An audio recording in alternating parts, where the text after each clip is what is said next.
Hello, everybody. We are ready to kick off our next section at Hackcon. I am so excited to be coming on as the next MC. I want to hear what you've been. I'm going to introduce myself in a little bit, but as everyone is coming back here, I want to hear what you've been looking at, what you've been watching, and what you've been learning so far. So drop some stuff in the chat. I want to hear what you've been up to at Hackcon.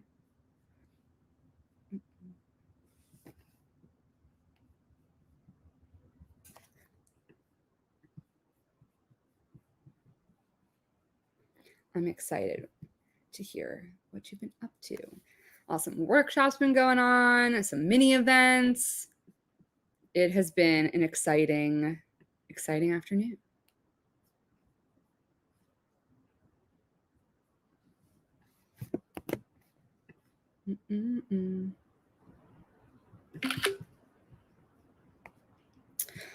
Whew. It has been very warm in New York, which is where I'm located. And I'm very, I have sweat through already more than one MLH shirt this weekend. So hopefully I will be able to, keep one more for this session.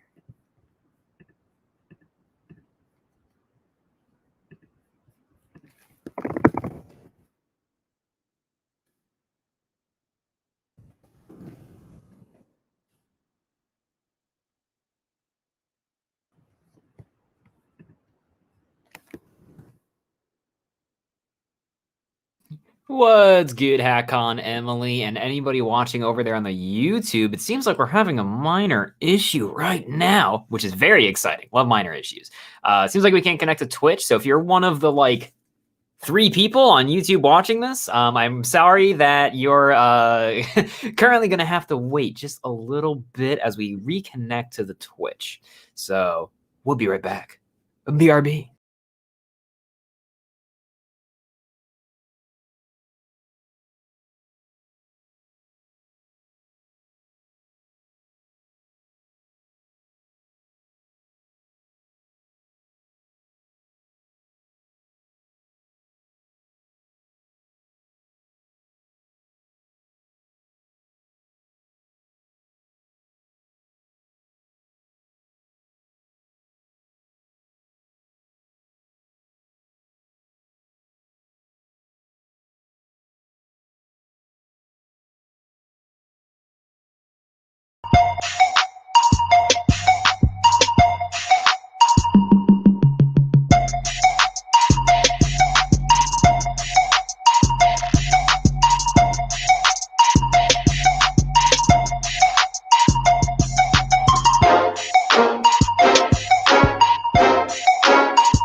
Hello, friends.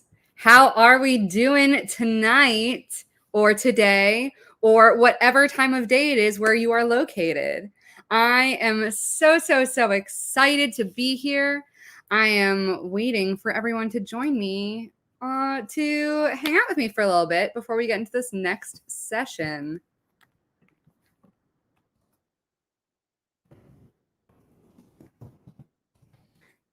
So when you have a second, I would love to hear what you have been up to today. What have you been watching? What have you been learning? I am very intrigued. So let me know.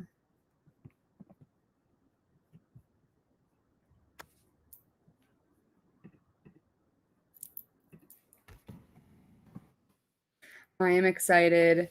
I am making quesadillas for dinner. There is never a bad time to make quesadillas. I will be introducing myself in a little bit. And I'm very excited to talk to y'all about what I've been up to and what MLH has been up to and what we're going to get up to this evening. Hello, gamers. Hello, gamers. Hello, non-gamers. Hello to everybody. No matter your gamer status, we are here to help you with the resources you need to be the best organizer possible. Here we go. Everyone's coming in now. Hi. What have you been learning at Hackcon? I want to hear your biggest takeaway so far. Put it in the chat. I do love when people I get a lot of comments on my art. We'll do another art tour later on. Lots of art in this apartment. I feel like I should angle it this way and then you can just see all the art. But I am very excited to kick off this next segment. For those of you who don't know me, my name is Emily and I too work at MLH. I'm very excited. I'm the marketing coordinator. So if you've been getting emails about this event, I've been helping to write those. If you follow us on Instagram, Twitter, LinkedIn, Facebook, Discord, and basically any social media platform, I've been a part of that, and I hope that you will interact with them and I will respond to your messages and to your comments. But I'm going to be the MC for the next several hours, and I'm super excited to hang out with all of you. So we had a little bit of a delay, so I'm going to try to get us moving along and make sure that we are good to go. So let me pull up my handy dandy information and we will get this party started. So for the next block, we're going to be going into organizer hangouts. And this is a great opportunity to meet hackers on other teams and organizers on other teams, whether that be, color word teams or that might be organizing teams. This is probably one of my favorite parts of the event because, I don't know, MLH is all about community. And this is the meat and bones of why we do what we do and why this community is so special. So I'm very excited to see what all of you will be discussing. I am going to be selecting the questions and putting them into the mini events chat in Discord. So if you go into the mini events channel, that is where you will find the questions. There are going to be two different sections. So you can go and be a part of that. That's going to last for about 20 minutes. And then we're going to switch and do another group. So you will find new people to talk to. If you might not want to, do that right now, we also have another option for you. You can stick around here on the main Twitch and we will be having a fireside chat with two amazing MLHers who are going to be talking about, working at MLH before you graduate. So that's an awesome conversation. We are hiring right now, full-time, part-time. And we would love you to be a part of the community and part of the team. So with that in mind, I'm going to be hopping off and I'm going to throw JP on here to introduce himself. And JP, Anukia, and Amanda are going to be joining us. And I'm going to let them take this away and I'm going to start organizer hangouts. But I will see you all at the switchover in a little bit. Wow, I just got dropped on in. All right, I'm with it. What's good, everybody? Those of you who just attended my awesome How to Stream talk may know me. My name is JP. I have been working at MLH. It's going to be 6 years, if you can believe it, in October. I know a lot of people say that I look like a 12-year-old, and I will not either refute or confirm these allegations, but I have, believe it or not, been working here for that long.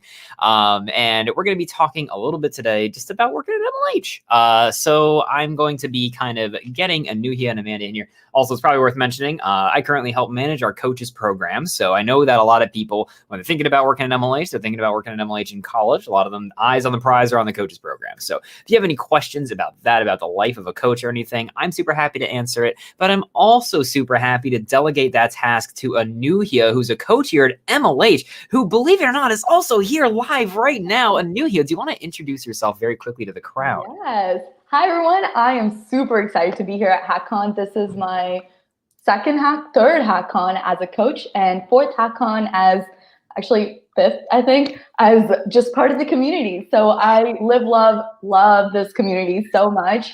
I've been part of it, I think, since like 2019 as a coach.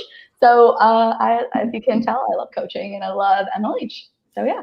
For sure. You've got like two big old veterans here. Anuhi is a veteran of the coaches program, has been here for forever. I've been in MLH for forever. But, it's also always good to get people on the newer side of things to kind of give a fresh perspective as to what it is to look and work at MLH. So I'm going to be adding one more person to this stream, if you can believe it. Amanda, now coming to us live from her apartment? Question mark? I think house. Correct. Apartment. There you go. So Amanda, do you want to introduce yourself very briefly to our lovely crowd here? Absolutely. Hi, everybody. As you can see, I'm Amanda. I am one of the newer employees at MLH. I actually started full-time at MLH in May, but I've been absolutely loving my time here so far. My role is I head up admissions for our fellowship program. So if you've applied to the fellowship, if you are thinking about doing it, if you have friends who have done so, the team that reviews those applications and all the work that goes on behind the scenes to make the fellowship tick, a lot of that falls to me. So I'm really excited to be here and spend time with the MLH community, because that is what makes all the magic happen, is right here on the stream.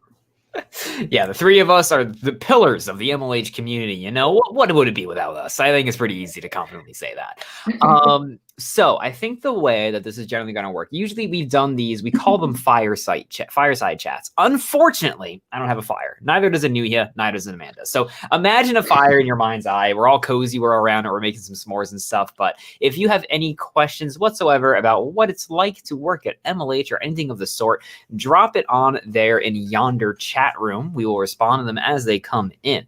But otherwise, can you see the bunnies? That's not very on point, but I mean, I can really quickly. They're over there. I had them running around all day, but while I was giving a talk earlier, they were insistent on destroying my carpet. So they're currently, unfortunately, penned back up because they, I love them. They can't be trusted. Don't trust a rabbit. If you trusted a rabbit, you made a great mistake.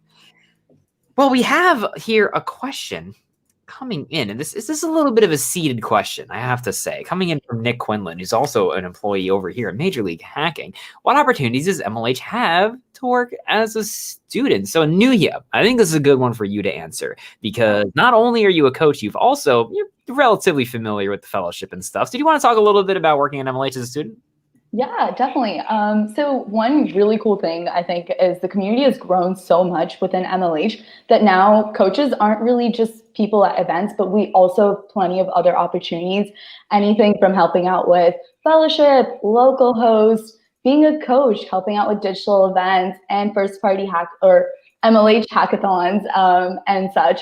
So I think those are like the 5 that come to the top of my mind. But also on top of that, MLH always wants extra hands at any point, such as Hackcon, for example. So being part of this community, being an ambassador for this community is such an honor. And I think as a student, I have grown so much. You could ask pretty much any MLHer, they'll say like, yeah, we remember baby Anukia like walking in and then now she's here. So I've definitely grown in the community. In fact, I've landed a full-time job through the community.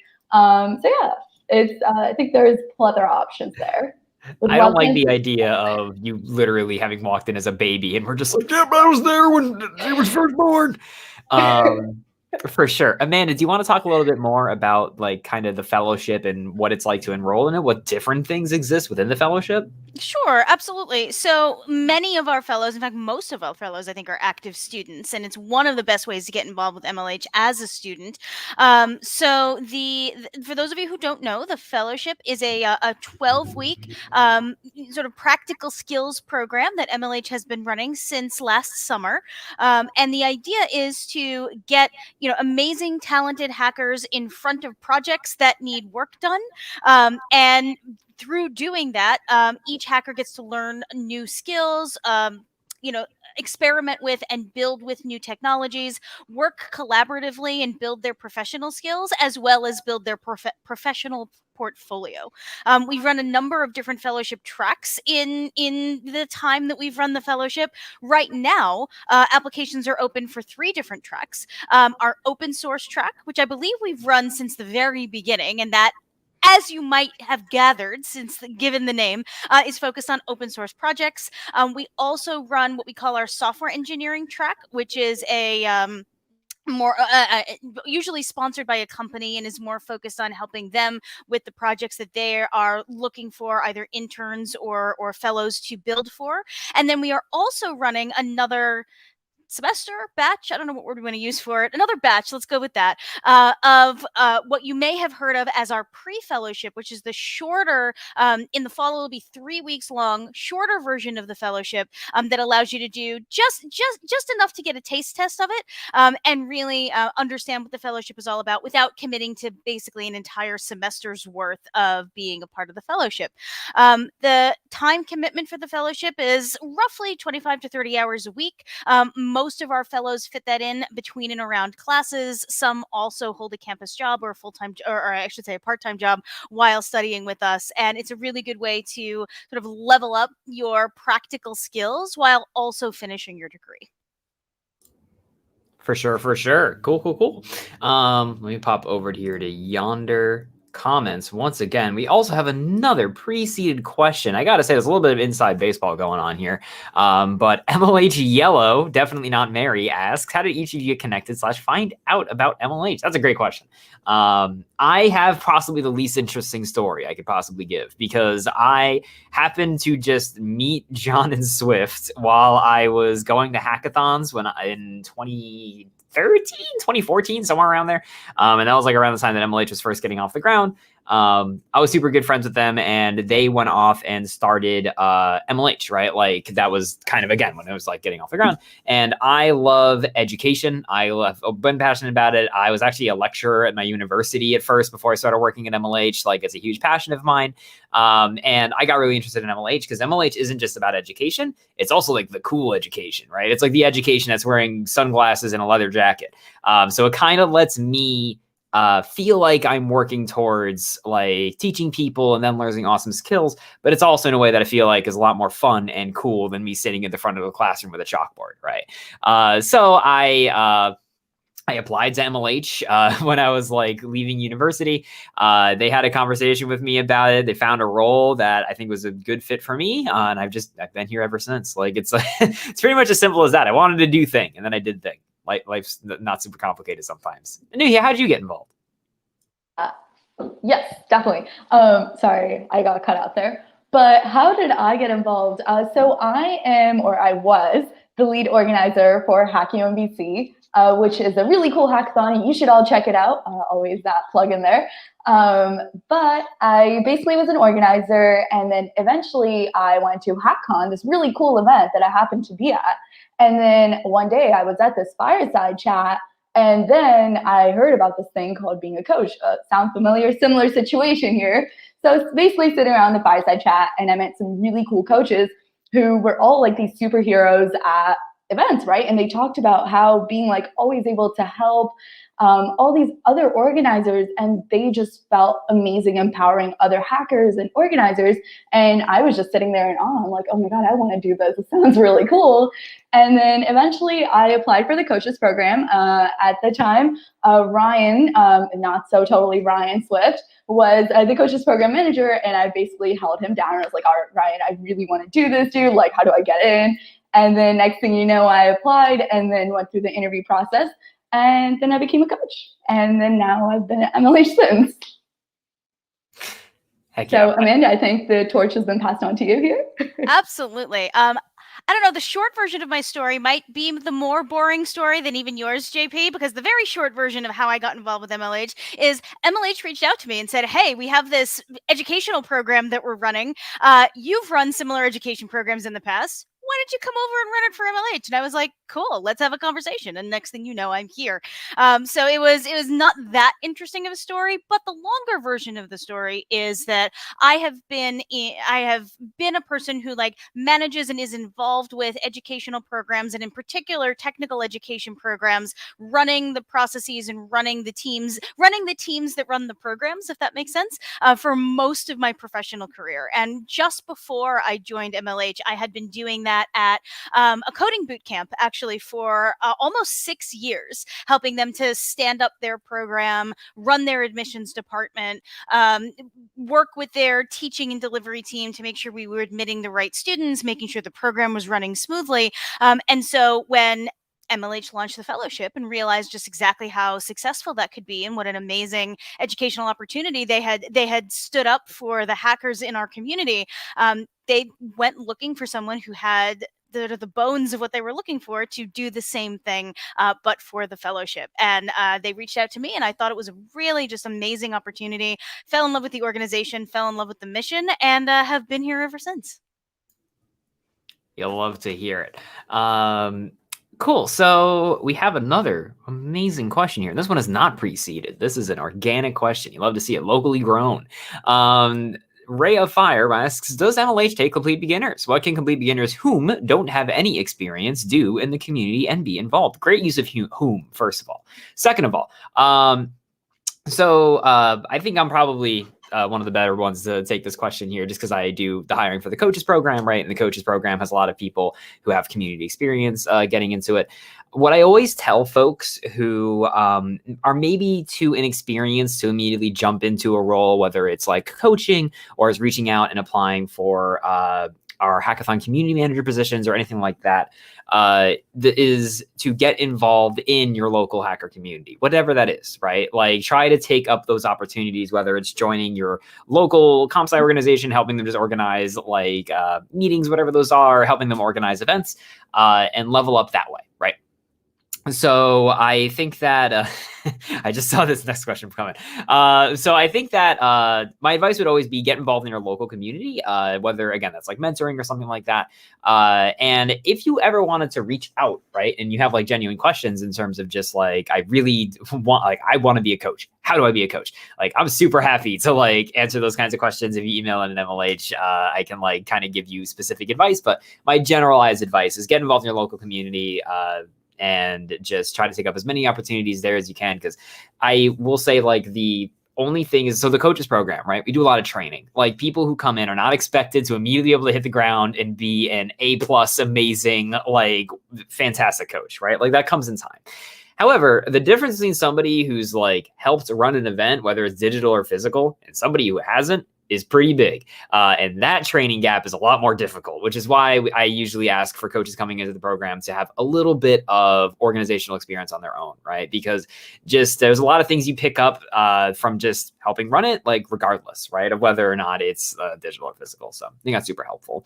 And Amanda, did you want to add anything to that, or did you feel like that was pretty good? Nice. All right, I'm killing it.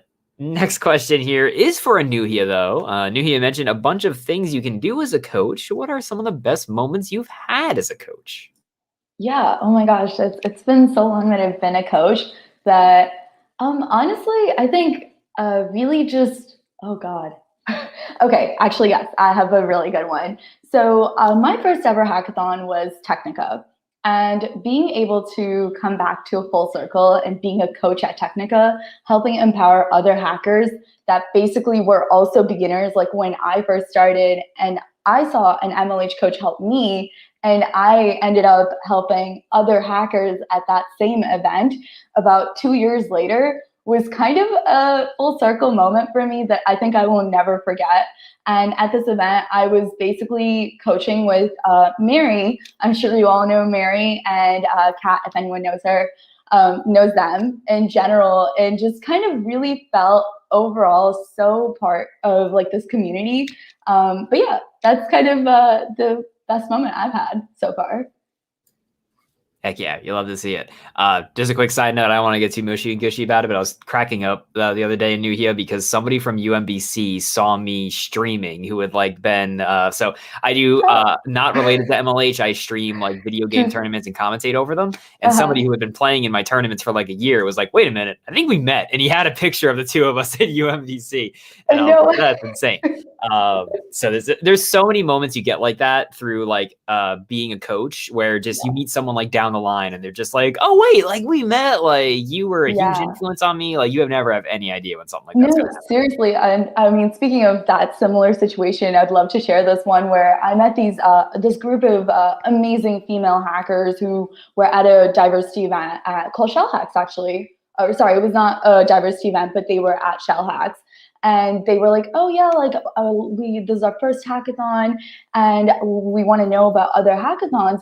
And they ended up flying all the way from Florida just to see me at Technica, and like just be that all team, and like they were like, "Hi, how are you?" I'm like, "Oh, hi, how are you?" Oh, am I cutting out here? I think I am. You're cutting out a little bit, but I think we got the gist of it. They flew Okay. out. You're a Yeah. superhero. They came just for you. Like, you love to see it. That's one way to say it, but yeah. Awesome. Quick question here that I can easily take. Is it okay to reapply for the coaches program after a year? I went through the process in the past, but I feel like I'm much more qualified now. Absolutely. I would say a year is probably the recommended window of time if you get rejected for any reason before you reapply. And the reason for that isn't just like it's not sort of any sort of like BSE internal reason. It's just that I think a year is a great amount of time for like, if you got rejected due to like not enough experience or something like that, year's a great amount of time to get an experience, right? That's usually, you could help out run like 1 or 2 events or something like that, or at least just like help do a bunch of stuff for your community. So yeah, if you haven't applied in a year, absolutely get back in there, 100%. And then Lar B asks a very important question, the one that's on all our minds. Who do I pay to get in? Me. You just asked me for my Venmo, or Anuhia. Anuhia also takes Venmo payments. And if you wet our beaks a little bit, yeah, you're in. It's easy peasy. MLH Yellow asks, what are the perks of working at MLH? Amanda, I feel like you've been kind of shoved into the background here, and that was not the intention. Do you want to try to take this question? I certainly can. I can only speak for the 3 months that I've been on the team, but couple of things I'll list. First of all, really great, like the swag game at MLH is like second to none. I'm sure everybody already knows that if you've gotten event swag or fellowship swag or what have you. Like they said they were like, as a new hire, they were like, we're gonna send you some stuff. I'm like, okay, cool. And I expect like a t-shirt, like the standard like tech company t-shirt, whatever. And I get like a sheet of stickers. Actually, I have a whole sheet of stickers from various MLH hackathons. I've got a little like travel bag with MLH on it. I've got I have so many stickers on my computer now. Like it was unbelievable, this bag that came in the mail for me of the swag. So like let's just talk about that for a second. Other than that though, I mean, it's one of the things that I've really appreciated as being part of the team is because we're and JP, you can tell me if you feel similarly, but like because we're such a small team, MLH feels like a big organization, but particularly in terms of like the full-time staff, we're such a small team. You get a lot of like ownership and agency over your work, and you get to really make decisions and sort of control the direction of how the organization moves and changes, right? So like as a really good example, as the head of fellowship admissions, it's my job to figure out how we can seat more fellows every year so that we can offer more fellowship opportunities to people in the community. And that has a real tangible effect. Like if we can grow the fellowship program, that has a meaningful impact on this community and potentially hundreds of people who are in this community. So that it may not be a sticker sheet, but I actually think that's even cooler than the swag, is that, if things go well and I do my job well, the fellowship accepts twice as many students next year as they did this year, and we make that much more of an impact. Yeah, 100%. I think that one of the easily one of the coolest things about working at MLH, and it's the coolest thing, and also the thing that I think makes you realize kind of the level of responsibility that you get, is that like, yeah, the tasks you do are going to impact like the whole organization, right? They're going to impact like a bunch of hackers. Like it is a gigantic amount of impact. We only have 3 minutes left. What? Word? I thought we had like an hour or something. We've been talking about all kinds of stuff. Okay, I'm getting my spider senses tingling. Amanda, I think you wanted to add one more thing about the fellowship and sort of like applying for it and stuff. Is that true, or am I wrong? I certainly can. I can talk. I mean, it is my what I eat, sleep, and breathe these days, so I can certainly chat about it. So if you are, I saw some questions in the chat about like how do I apply to be part of MLH, or how can I get involved? A really great place to start is applying to the fellowship. Similarly to the question that was asked of JP a couple of minutes ago, can you reapply to the coaches program? You can reapply to the fellowship as well. We are absolutely accepting applications right now, as I said, for three of our different tracks. And we have, I want to say, and Anu here knows about this too. Like, we have a couple of dozen part-time folks on the admissions team right now, eagerly awaiting these applications so that we can read what you've written, see your code samples, get as excited about what you've built as you are. And we're really happy to open our doors to another semester of the fellowship very soon. I don't know exactly when we will announce fellowship for next year, though, of course, we will be running a fellowship in 2022. But for now, one of the best ways to have a really deep and meaningful connection with MLH is to apply to and be accepted for the fellowship. I'm really excited to see where it goes and how it grows, and what amazing applicants we get in the coming weeks. 100%. Okay, last thing real quick. Nick asks, how do you apply to be part of any of these programs? Just go to MLH.io, go to the careers page. You'll find all the information there. That's going to be us for us, folks. Thank you very much, Anuhi and Amanda, and me for being on here. Thank you very much, me. Thank you very much, me. All right, bye, everybody. I'll let Emily take it over again.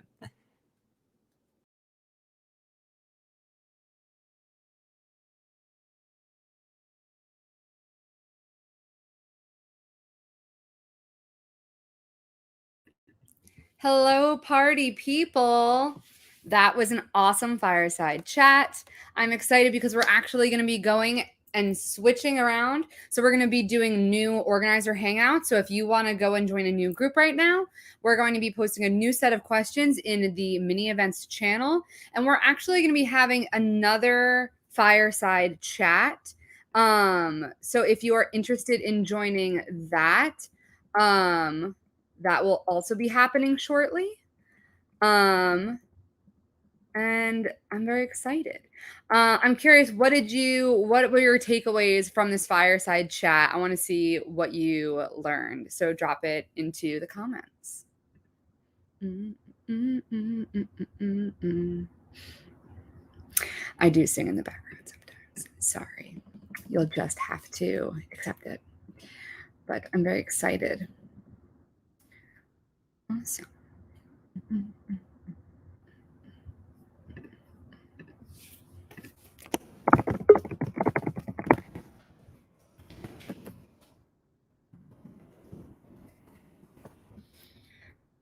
Alrighty, friends, I'm going to be dropping in the next round of questions.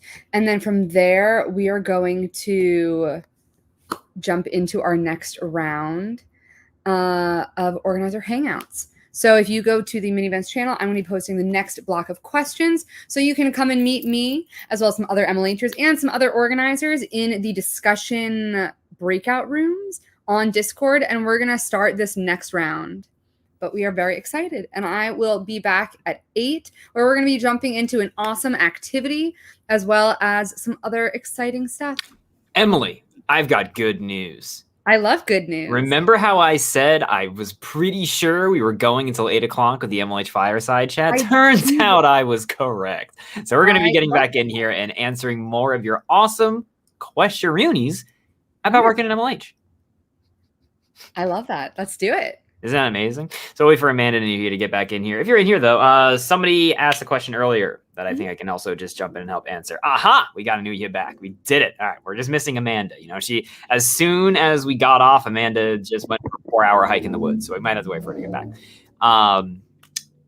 Whatchamacallit? So somebody had asked previously, what regions can you apply for to work at MLH, and also how old do you have to be?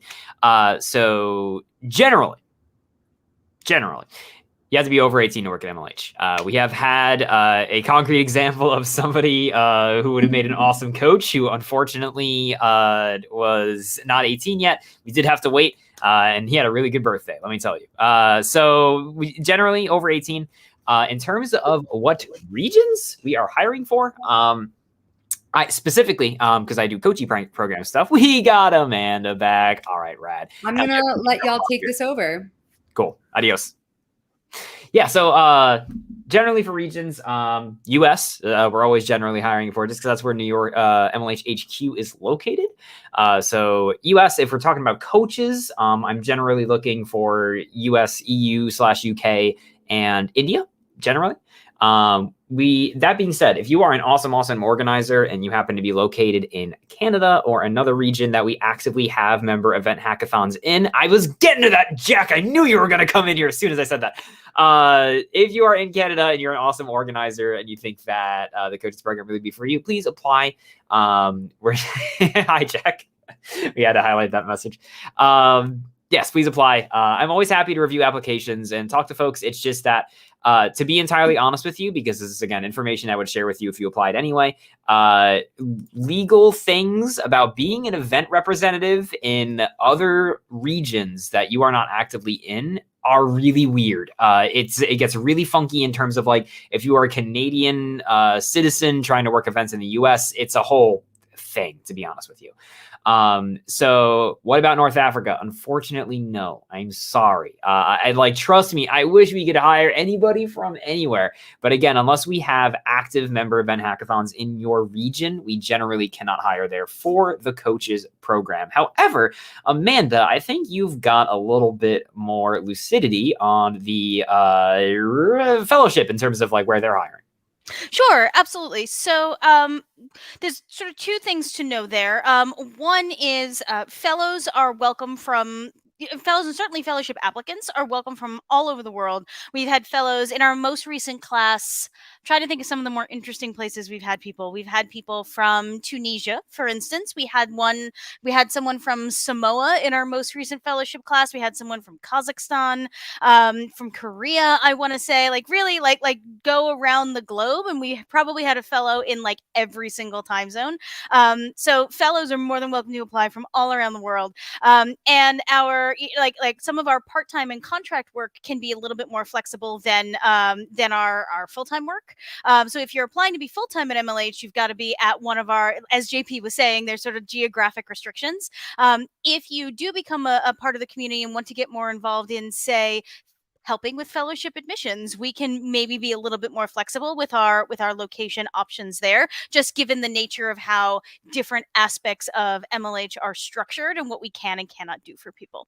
But yeah, if you are thinking about being a fellow, don't let our geography limitations limit you. You are more than welcome to apply from all around the world. Heck yeah. Cool. So in the meantime, everybody, if you have any other awesome questions, feel free to drop them onto the Twitch chat and we'll try to get to them as soon as we can. Until then, Amanda and Anuhia are going to be subject to the JP lightning round. Every second that you don't ask questions, I'm going to be asking them very annoying questions. So let me think about what have I got? Okay. Anuhia. Yes. What is it like being in the coaches program, specifically when it comes to interacting with other coaches? Because it's a big team, right? There's a couple people on it. Yeah, definitely. I think being part of the coaches program is a family itself. You get to meet people, like JP said, from Canada, EU, APAC now, which is super exciting. And we have our own little like group chats and we're all always very active and ready to help each other. That is completely irrelevant to MLH. It's these friendos are there for a lifetime sort of thing. And which is super exciting. And in fact, I'm currently in New York City just visiting and I'm meeting up with a coach tomorrow. And wherever I go, I get to always just have a coach there who just happens to be a friend because they're part of the coaches program just like me. So yeah, it's super fun and training events with other coaches as well. Like that's super exciting. And just events in general, running into other coaches. It's just you automatically feel a bond to them, as you probably feel a bond to other folks within your hacker community. It's like, wait, you're a coach? I'm a coach? Hey, let's just be friends. You don't need anything more than that. So yeah. Heck yeah. Where did my shades go? They're right here. I only wear them when I'm doing marbles, obviously, because marbles is just way too exciting. And then an anonymous asker here on the MLH account, which really could be anybody, asks, what are some things that you learned as a coach or a fellow? Amanda, why don't you go first? I knew he just got done talking. She's tired.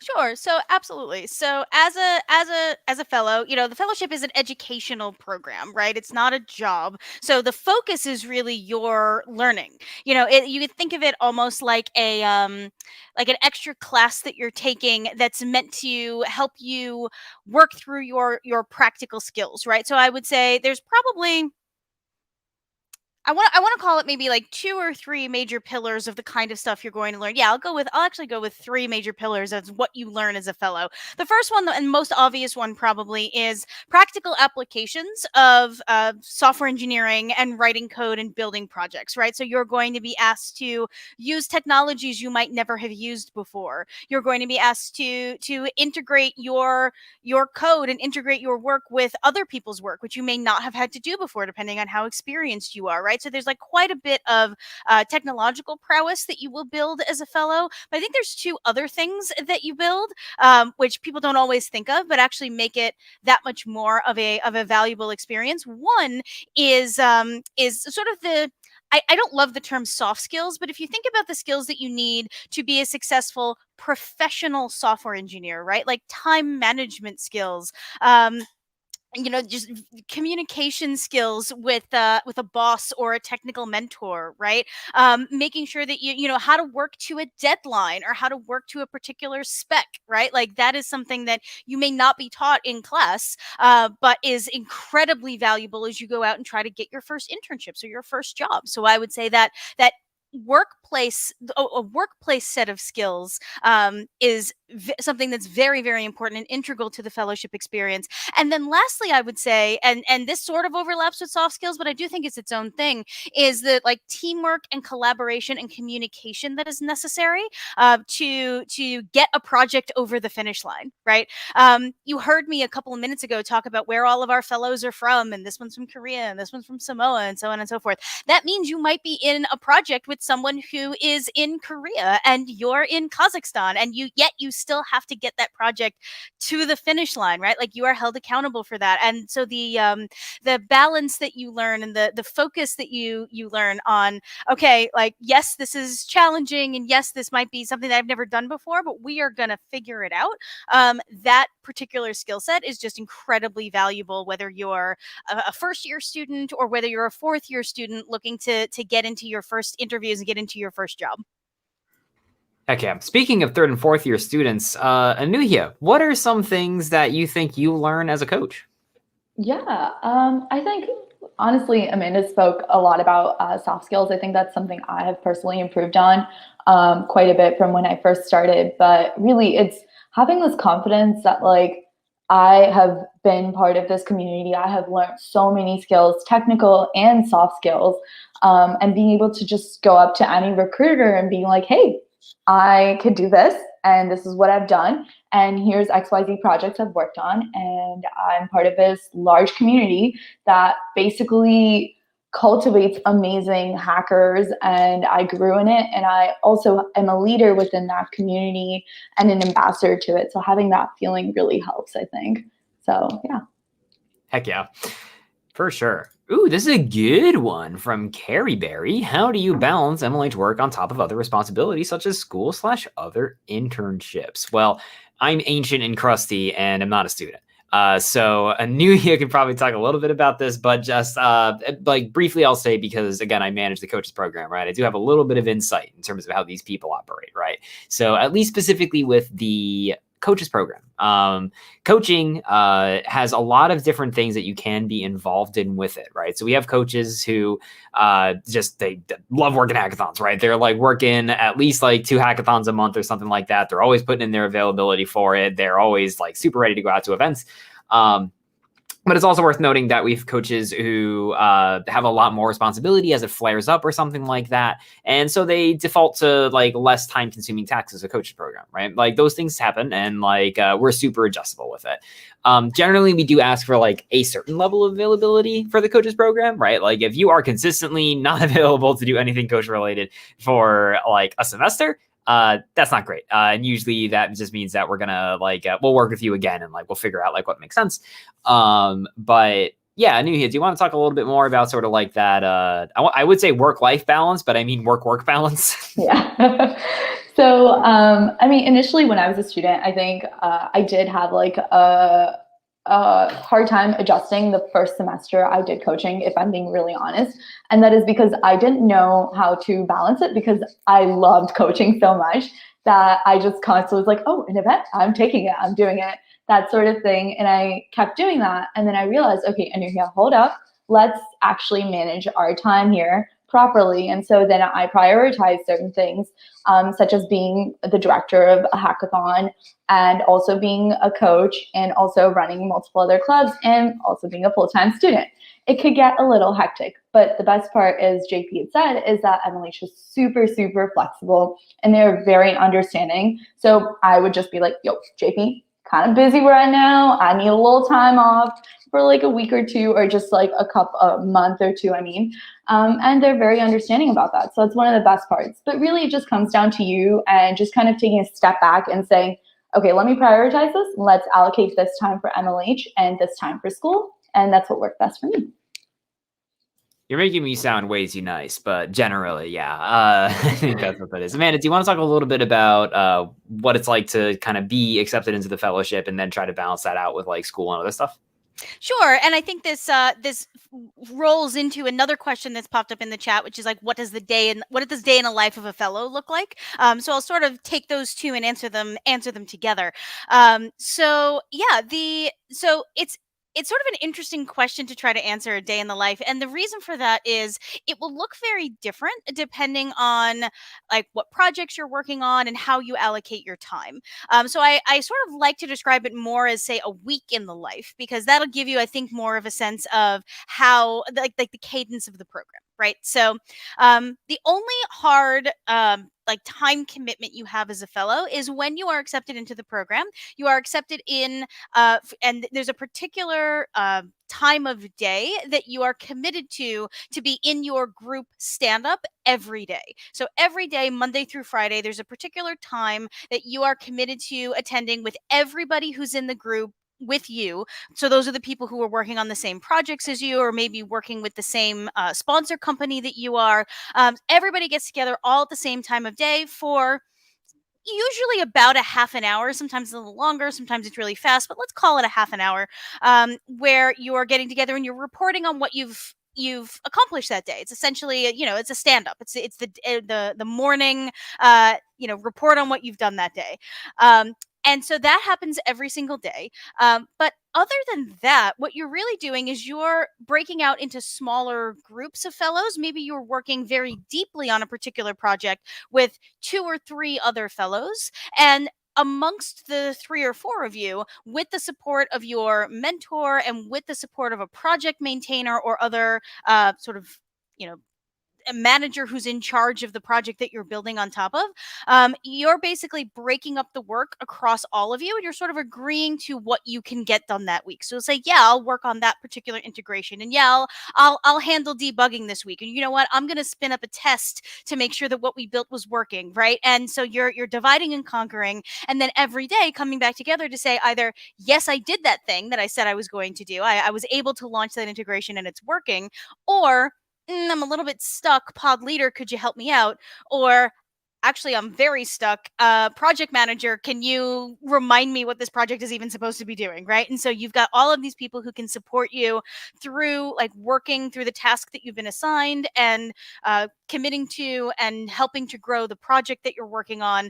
And on a day-to-day and week-to-week basis, you're dividing up that work with the fellows that you're working with, so that you ultimately you're getting the best, the most learning that you can get out of the experience. So that is, it's if it sounds like it's a little like one day it's one thing and another day it's another thing, that's because it kind of is, and Anuhya can probably speak to this more and say more about it. But yeah, it really is the outcome. The thing that you walk away with as a fellow is a project portfolio, basically like work that you have done as a fellow, code that you've written, projects that you've committed to, that you can then walk into a job interview or, go interview someplace else and say, I did this thing, and you can go look at it at GitHub right now.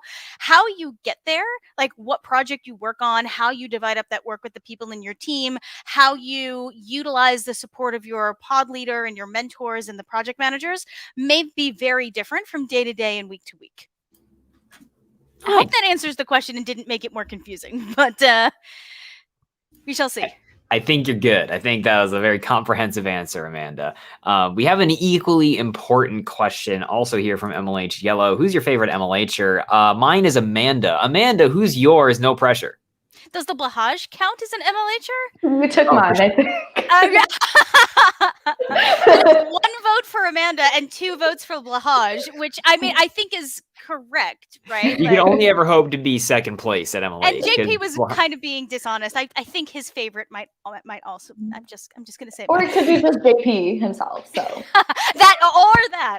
or maybe the bunnies. Maybe they're official MLHers. Unfortunately, bunnies can't really wear clothes or anything, so I can't do any of the jokey pet shots where like they're wearing like a MLH shirt or something like that. They kind of hate it. I try to do that with my cats, but I may never return to work again, so you never know. For sure. Cool. If anybody else has any questions, again, feel free to drop them on in. But let me see. Let me rack my brain and think about what the next thing I want to ask is. Well, actually, I have a question for Amanda, just about the fellowship program. How has it been meeting all these different fellows and just kind of seeing the program grow? How has that experience been for you? Oh, it's one of the reasons I went into education in the first place. So if you're ever wondering about like if you major in something in university and you're like, oh, I guess I have to do that for the rest of my career, you don't. What I majored in university has nothing to do with what I do for a job. But in my early career, I found and fell in love with education because of the power that it has to change people's lives in a really meaningful way. And that like sounds like a line that sounds like something you like put on a college poster, like change your life with the University of Amanda or whatever. But I've seen it happen. I've seen it happen at many different levels of education where like somebody gets an opportunity they might not have otherwise had, or gets to try something maybe at a hackathon that they may not have otherwise had, and suddenly realizes that they have this proficiency or they have this interest or they have this passion that they didn't even know about. And it completely sort of like, moves them in a particular direction or makes them make decisions that they might not have otherwise made, and they end up in this really amazing place, right? And so coming into seeing the fellowship that was sort of already off and running when I joined the team, but really getting to be a part of growing that and finding the great candidates and ultimately watching people's trajectories change. As a recent example, we're running this production engineering fellowship over the summer, and when we started, I think something like I'm gonna botch the numbers, but you'll get the gist of it. Something like 30% of our production engineering fellows were like, I don't really know that much about production engineering. I don't know if I want to do it as a job. And now we're halfway through the program, and something like 80 to 90% of our production engineering fellows are like, whoa, this is a career path I never would have thought of, but this is really cool. Maybe I do want to work in production engineering. And that, to me, like creating those moments for people and being part of empowering people to discover those things for themselves is what I really enjoy. It's sort of like the through line throughout my entire career up to this point, and getting to do it at MLH is just the icing on the cake. It's awesome stuff. Oh, we have another question here. Amanda, we have a really good question in here. Sorry, I didn't mean to cut you off horribly. You have I've been reading all these questions. I'm tired. You read it. You have a better voice than me. We need like a JP voice going. Any advice on how to improve our chances on getting an MLH fellowship for a beginner coder? Absolutely. So I have 2 pieces of advice. One is, something that we look for very specifically when we're reviewing applications is we look for work that you've done, a project that you've done independently, by which I mean we don't want to see something that you built for a class at university. We don't want to see something that you built as part of like an online tutorial, because those tend to be very structured and they tend to have a lot of like boilerplate code in there, and they don't really showcase you as a developer. It is better to submit something that is, 12 lines long, but you wrote it all yourself and can speak to every single line in that program, than submit something super sophisticated that you built in class, but half of it wasn't yours, and you can only really speak to a third of it and whatnot. So I would say focus on building something from scratch and use that as your code sample. Send that in with your application, because that will be the thing that shows us what you can do and really communicates your level of understanding. So that's thing one.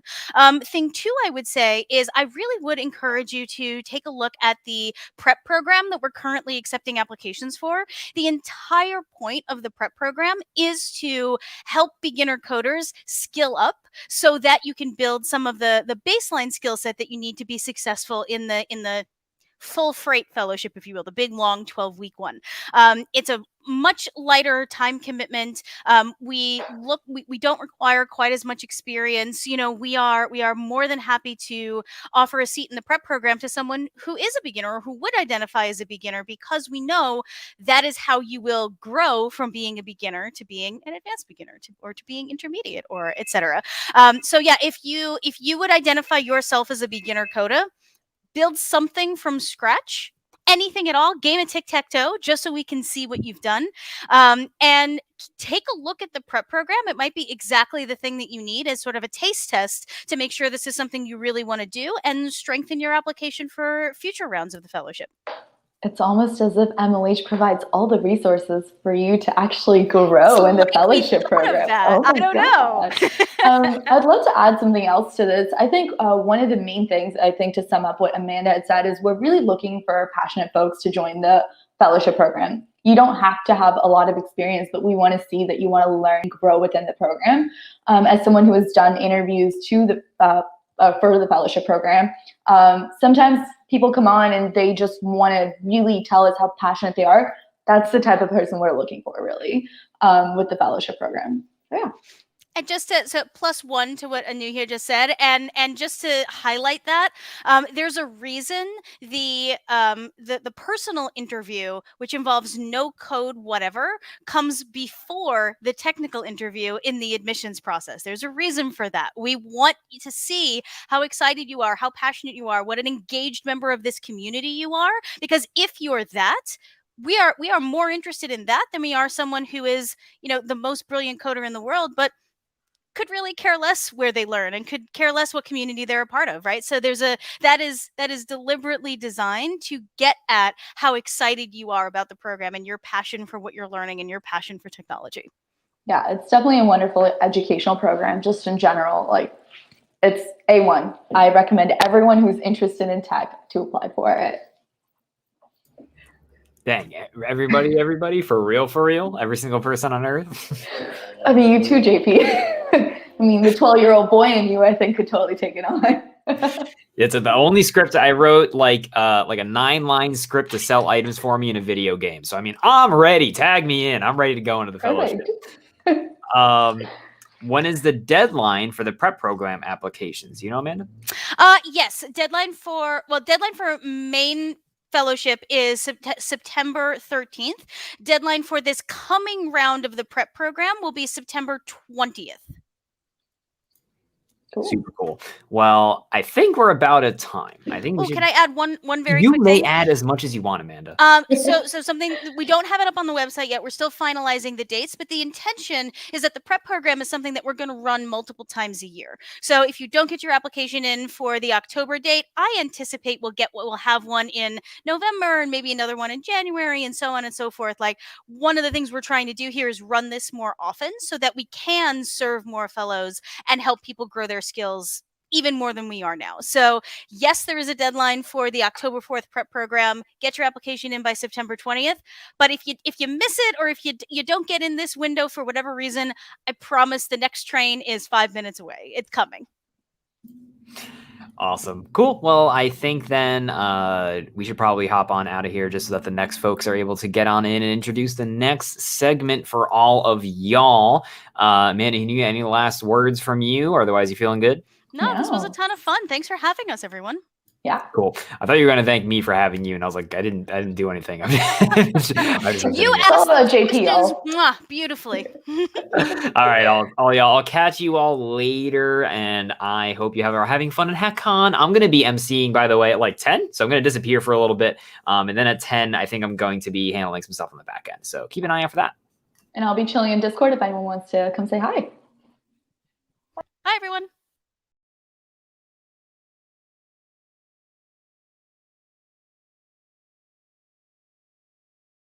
I'm muted. I do this to myself. Hi, friends. I am super excited that we are back and we are moving into another amazing session. We're going to give everyone a little bit of time to come back. If you need to go to the bathroom, now is a great time to do it. Grab a cup of water, stay hydrated. That's important. I will reiterate that throughout the night. Take care of yourself always, please. But we are going to be moving into a really awesome session next where we're going to have some other MLHers come on and talk about what it's like working at MLH after you graduate. So what is it like working at MLH full time? We have some awesome MLHers. I can speak. We have some awesome MLHers coming on. We have Mary Siebert. We have Elise. Pedra, and we also have John Gottfried. Really awesome lineup. So I'm very excited. And if you decide that you want to take a break from Twitch, we're also going to be running a pretty awesome activity that you can also be a part of that I'll be running with Anuhya, and that will also be very fun. So if you would like to join me and Anuhya for the activity, we will be on the red Twitch, which you can get to at hackp.ac/red. Otherwise, you can hang out here, and we're going to kick that off in just a moment. But I'm very excited. So I'm going to bring. Hi, Chris. Oh, I'm not blushing. Hi, Chris. How are you? I am very excited. All of the friends are here today, whatever time of day it is for you. This is very exciting. Wow, so many friends, so many friendly faces. I'm really hyped. I'm curious, have any of you seen anybody that you know that you're like, oh my goodness, like you're at Hackcon, this is crazy. I'm curious if they showed up in your organizer hangouts or anything. But with that said, speaking of friends, I'm going to invite my good friend John Gottfried onto the stream to chat with all of y'all. And I'm going to hop out to the red Twitch for the activity. So if you're interested in Battle of Branding, you can come meet me over there. All right. Bye, friends. Hello, everyone. I'm back. You can't get rid of me for that long. Thanks, Emily, for that great intro. I hope you all have been enjoying the day. It's been a really fun Hackcon so far. I've certainly had a blast, especially with the marbles, even though I got 23rd place. So I'm going to bring Mary and Elise on now, and then I think we'll kick this off shortly. Let's see. Oh man. So we got the equally sized here. I feel like there's no one big head. Exactly. Very nice. How are you both doing? Doing good. I'm hot. It's I know I've been complaining about it all summer long, but I have no AC in my apartment and it's a hot one today in New York City. You know, Nori, who I had a little cameo on stream earlier, my dog, has never wanted to go in the water ever, but in the last 2 days she's like jumped right in the kiddie pool at the dog park. So clearly the heat is hitting everyone pretty hard. Oh yeah, definitely. Gotta be careful with the pup. Mm-hmm. Yep, she likes that little kiddie pool.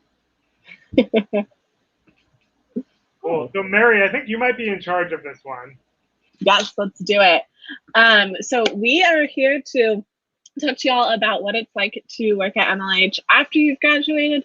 I know y'all just had a ton of content from Anuhya, JP, and Amanda about working at MLH as a student, so fellowship opportunities, being a coach, all of that good stuff. John and Lisa and I, though, are going to talk about our full-time opportunities. If you go and look at our website, careers.mlh.io, is that it? Someone confirm. Yeah. You can see some of the roles open. I know we have Hackcon community manager roles open and a bunch of others. So the three of us are here to answer any questions you have about those full-time roles or anything else about working at MLH. Do we want to start with introducing ourselves? Cool. John, you want to kick it off first? Sure. I'm John. Many of you may have met me earlier in the day when I was emceeing. I am one of the co-founders of MLH, so I've been here for almost 8 years now. Before MLH, I was a developer evangelist over at Twilio. You heard from Joe Nash earlier over at Twilio. Um, and before that, I was a web developer. I actually got a history degree in college, so I didn't study computer science. I was kind of self-taught, and came to MLH through a long series of events. I don't need to tell the whole story now, but really Swift was the person who convinced me to do it. I focus on partnerships. So I get to work with a lot of different organizations, sponsors, customers, and help develop the products we sell as well as actually sell them. Um, and that's pretty much it for me. And I have a dog named Nori who you met earlier, and she's really cute. What are the odds Nori makes another cameo during Hackcon? Well, we took her to the dog park while I was on break, so she's kind of sleeping now. She kind of ran Okay. out. Okay, maybe tomorrow? Yeah, tomorrow we can make it happen. Okay. Elise, do you want to go next? Yeah, sure. So my name's Elise. I'm Senior Partnerships Manager here at MLH. I've been working with the company for about 4 years now, and I'm a salesperson by trade. So I focus on corporate partnerships and sponsorship sales and all kind of shapes and sizes. And prior to MLH, I was also in a sales and account management role in a totally different industry. I was working in kind of like the commercial real estate industry in New York, and decided that I wanted to transition over to tech. And MLH took a chance on me, and it's been working out pretty well. But I mean, I essentially just kind of fell into sales. I was an English major, and yeah, I mean, I kind of had the skill set for it, the people skills and stuff like that. And I've always liked to hustle. So it kind of appealed to me, and it's really been like a fantastic career. And I evangelize sales all the time as a career path, because a lot of people don't grow up wanting to be a salesperson, but it's like totally rewarding, especially working for a mission-driven company. Like it's, you know, there's just so many different things that you can do with sales, and like even just having a few years of experience doing it, or like you know, even just like working on an organizing team and heading up sponsorship sales, like they're just such invaluable skills that you can translate to so many different professions. So yeah, that's a little bit about me. Aside from that, I live in New York. I also have a dog named Teddy. He might make an appearance. I'm also dog sitting a Chihuahua mix right now named Lucy. And she's particularly needy, so she might claw her way into my bedroom at some point. Would you say that we're more of a Tommy Boy or Glengarry Glen Ross kind of sales?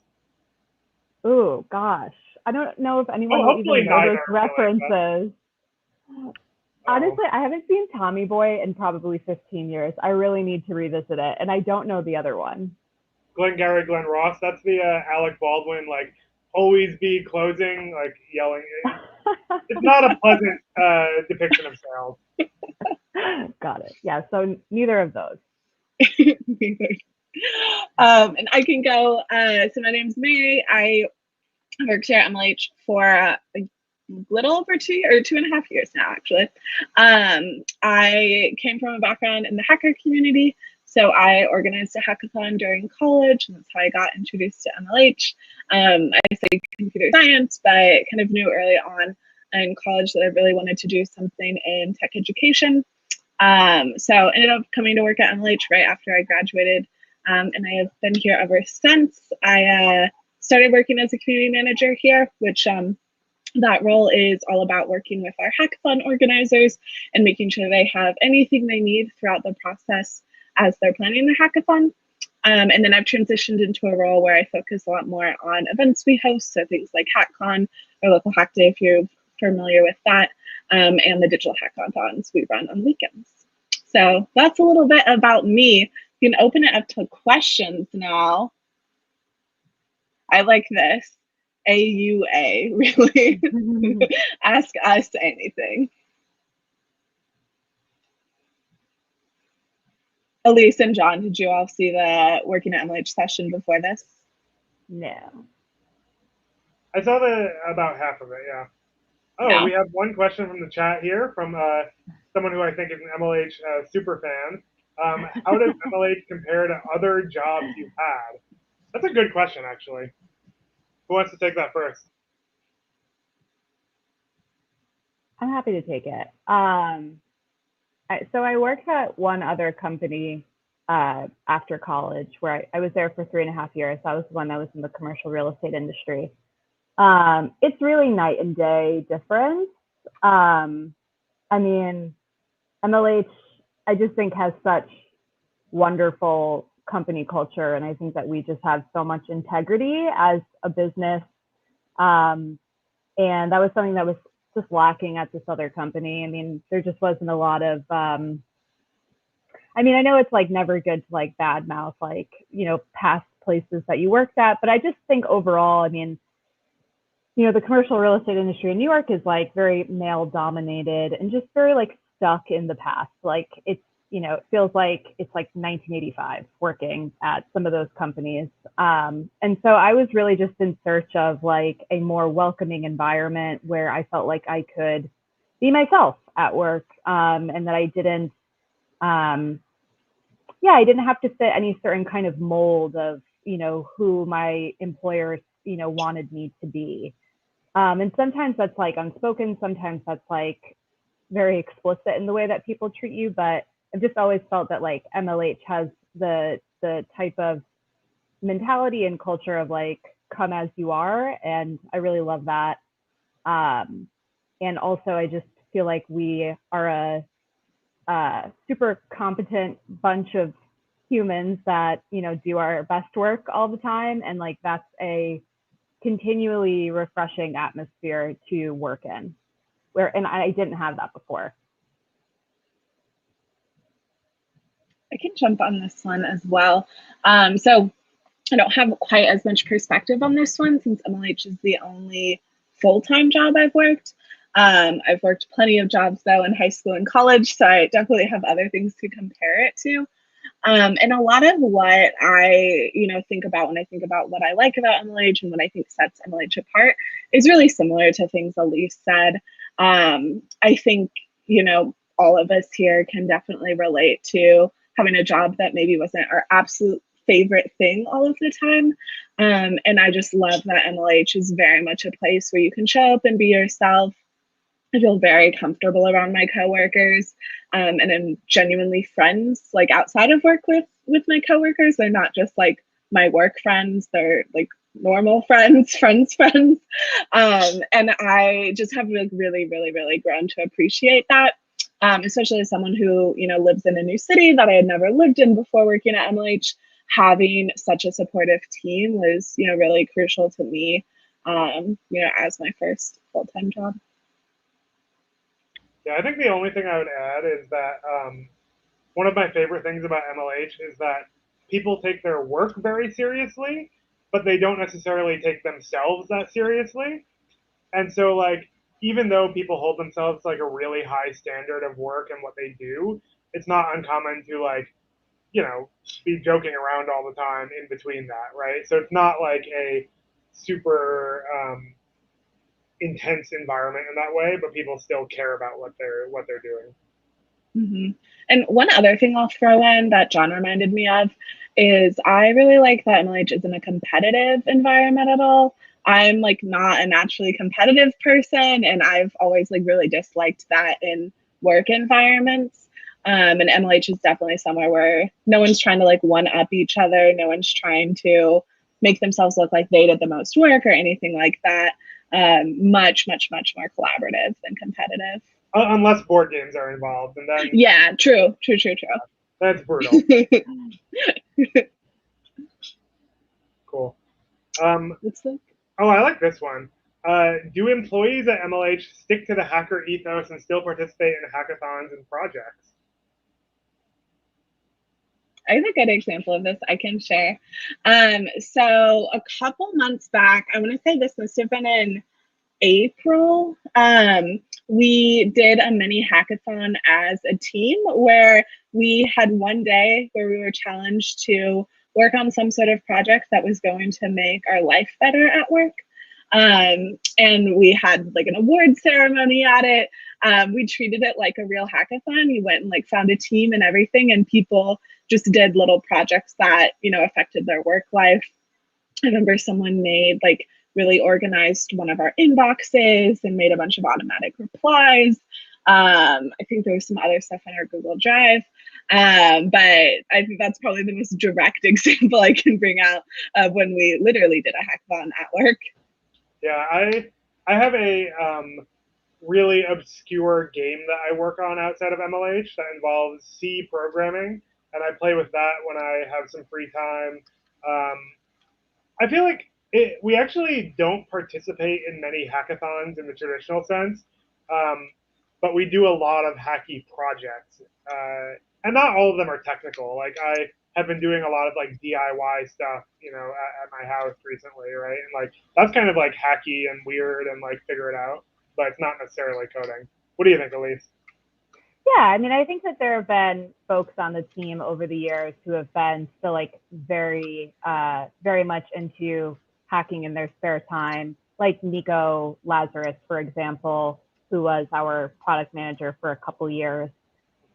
He would host a weekly hacking session after work called Bugs and Brews and invite people to the community, and they would, post up and work on whatever side project they had going on. And I think he's continued that. But yeah, so there's like so much opportunity for that. Yeah, I think everyone definitely has the hacker ethos. We may not do a lot of 24-hour hackathons because we're usually staffing them for other people, but definitely people are hacking. I see a quick question here that I feel like we can answer. Are we planning to expand to India? I see most roles are open for NAEU. We actually just hired, I think, a couple more people in India, and we do have roles open there from time to time. I don't think we have any open right now, but we may soon. So keep an eye on the website. That's kind of a quick answer. But what I'll say beyond that is like, clearly the hacker community in India is really passionate and engaged and doing a lot of really awesome stuff.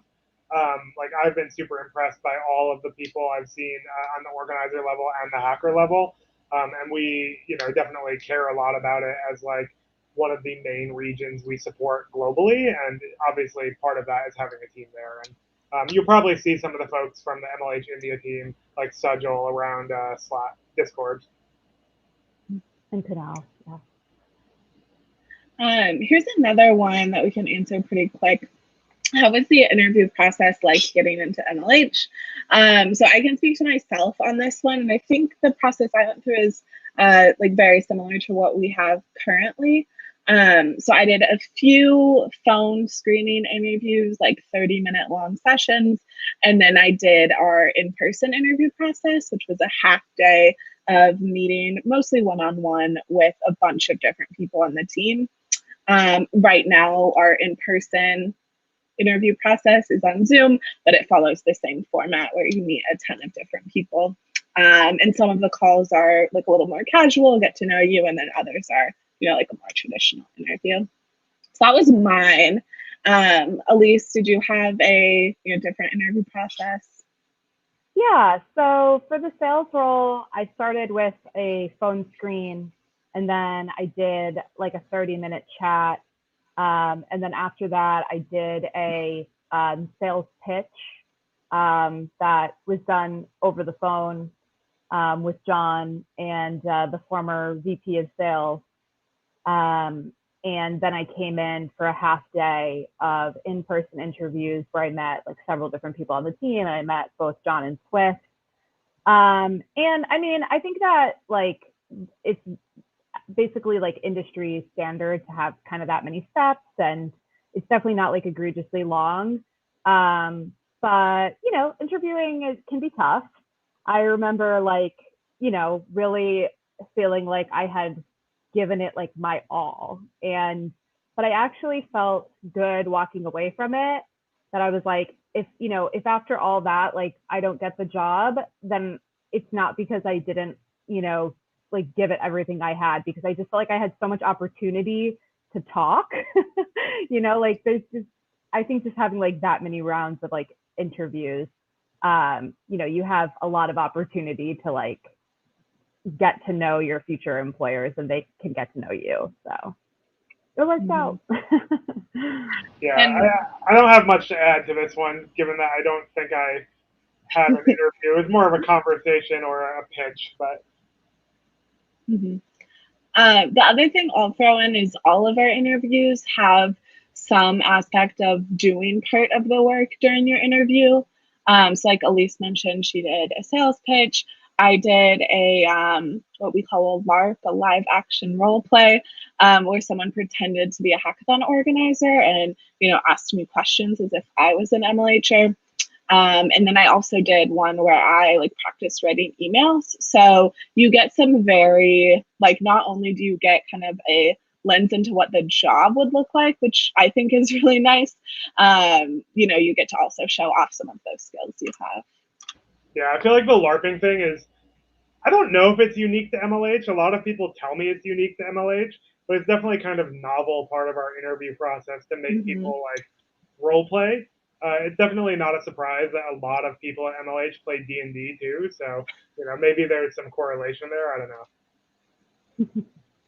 One thing I wanted to add here, which Nick reminded me of in chat, is that we also have a hack budget for everyone on the team. So everyone gets $100 stipend to spend on a cool hack project that they have outside of work. So that's something we forgot to call out. Let's go. Yeah, that's a good one. A good one. What roles are good for people coming from the MLH community? So the big one is Hackathon Community Manager, or the big two, I would say, are Hackathon Community Manager and Logistics Specialist. Hackathon Community Manager has a super direct correlation to coming from the community because you go from organizing hackathons or attending hackathons to helping other people organize them. But I also think our Logistics Specialist role fits in really well with a lot of organizers. Whether or not you all know it, you all do a ton of logistics work and learn a lot of that through organizing a hackathon. And so that role at MLH, which works on making sure we deliver on everything we promise, so making sure shipments get places on time, and our hardware goes out to hackers, and our staff knows what they're doing, correlates a lot to what you do as an organizer.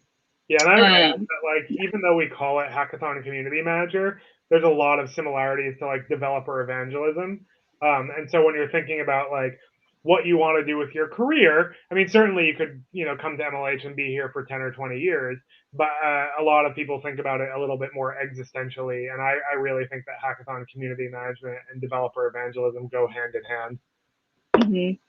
And another shout out I'll give with the Hackathon Community Manager role is you can go into that role and try out a lot of different things and focus more once you're here and have been here for a little bit on those things. So a good example, two of our former Hackathon community managers, one of them was really into marketing and he did a lot more work on that side and then went into a marketing role. Another one of them was a lot more interested in community developer evangelist stuff and then went to do that. I really like organizing events, and so I've moved on to do that at MLH. So it's a really good role where you're going to get to do a lot of different things and then be not such a team that moves really quick and is relatively small. There's a lot of opportunity to focus more on those things that you like. Yeah, and I would actually add that one that's not so obvious but is very related is going into sales at MLH. We're currently hiring a couple of SDRs, which are kind of first level salespeople. So they're setting up new conversations with potential customers. If you've done that for a hackathon, you could definitely do it for MLH. And having the context of what the hacker community is all about is incredibly valuable and a huge asset there. So that's the only other thing that I think we don't traditionally think of as coming from the community, but certainly can if you've done hackathon sponsorships before.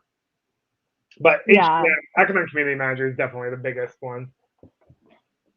I totally agree about the sales role. And yeah, there's so much potential there. And I'd love to see someone from the community who really likes doing sponsorship sales on their organizing team to step into that role because I think that they could be amazing. Yeah. Cool. What's our other next question questions? here? There's a couple in here that we didn't answer. Oh, did we miss some? Yeah. What was your best day on the job? I feel like we're giving Nick too much screen time here because we'll allow it. Invite him on to moderate the chat. Yeah.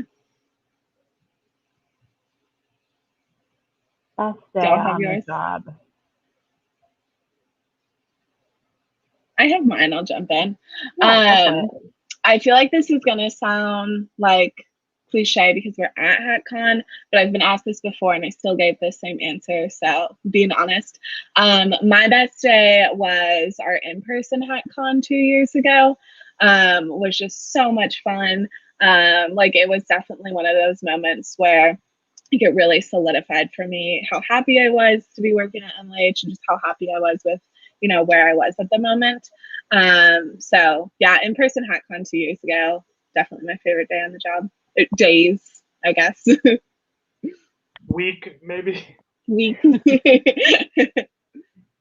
I agree. I mean, it's hard. I'm not good at kind of like pinpointing, single moments or days, but yeah, I mean, of course, like there have been many great days where I've had like fantastic sales calls or like, closed something and like that felt, that was amazing. But I honestly think like my favorite moments at MLH have been with the team, just like doing something fun, or like whether that's like during one of our team summits or being at HackCon. Totally. I mean, even last year when it was virtual, I got to host a workshop and people were just talking to me in the chat, and like that was so incredibly fun and rewarding for me, especially because sales is probably one of the least community facing roles at MLH.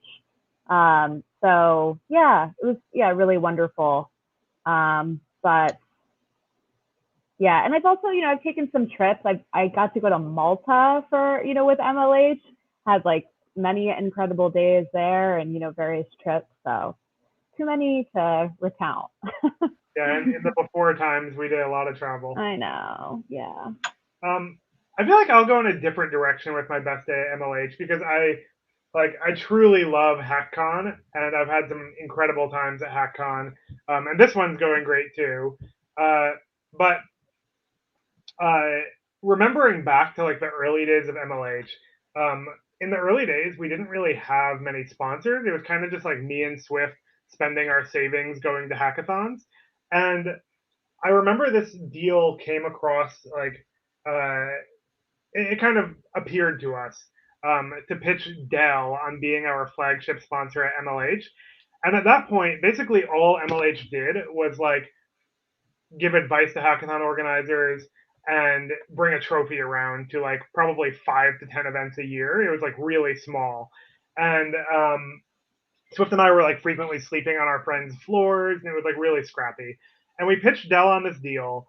I remember I had never pitched a deal like that before. I had to ask like all of my friends who were salespeople and consultants and all this stuff, how do you make a proposal? Like, how do you make a pitch deck? And we put this whole thing together. We flew down to their headquarters. We pitched them on this deal.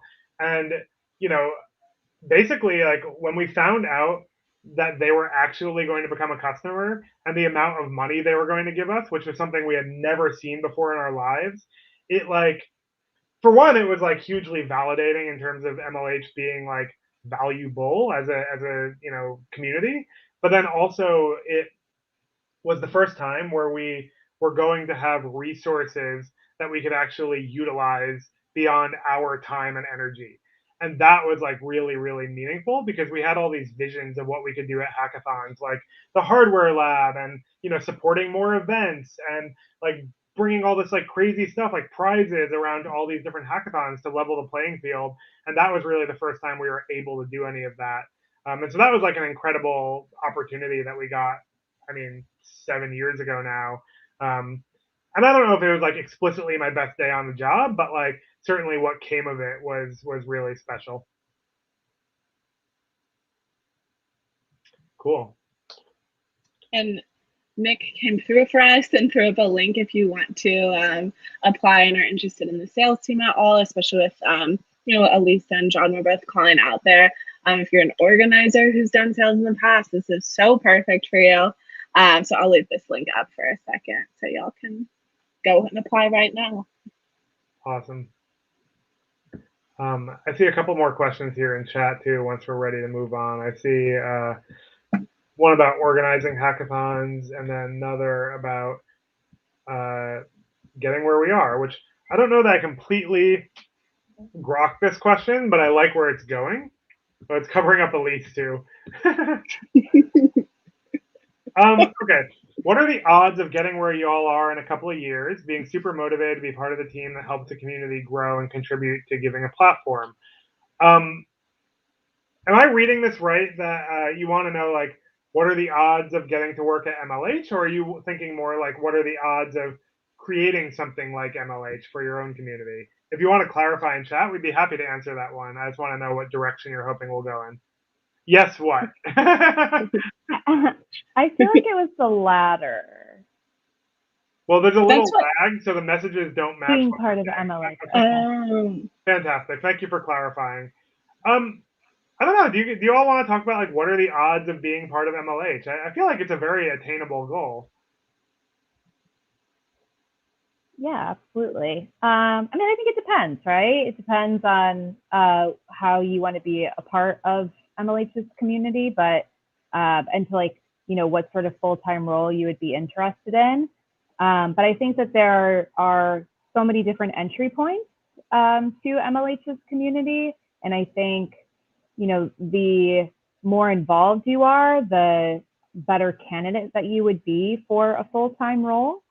And I think that we are very transparent about, you know, if you didn't get accepted into a role, like what we were looking for, or, you know, where you'd be, where you could improve if you wanted to reapply. So I think that, like John said, like the chances are very good. I would also add that, like it feels like what you're asking is almost like, what is the roadmap to getting there?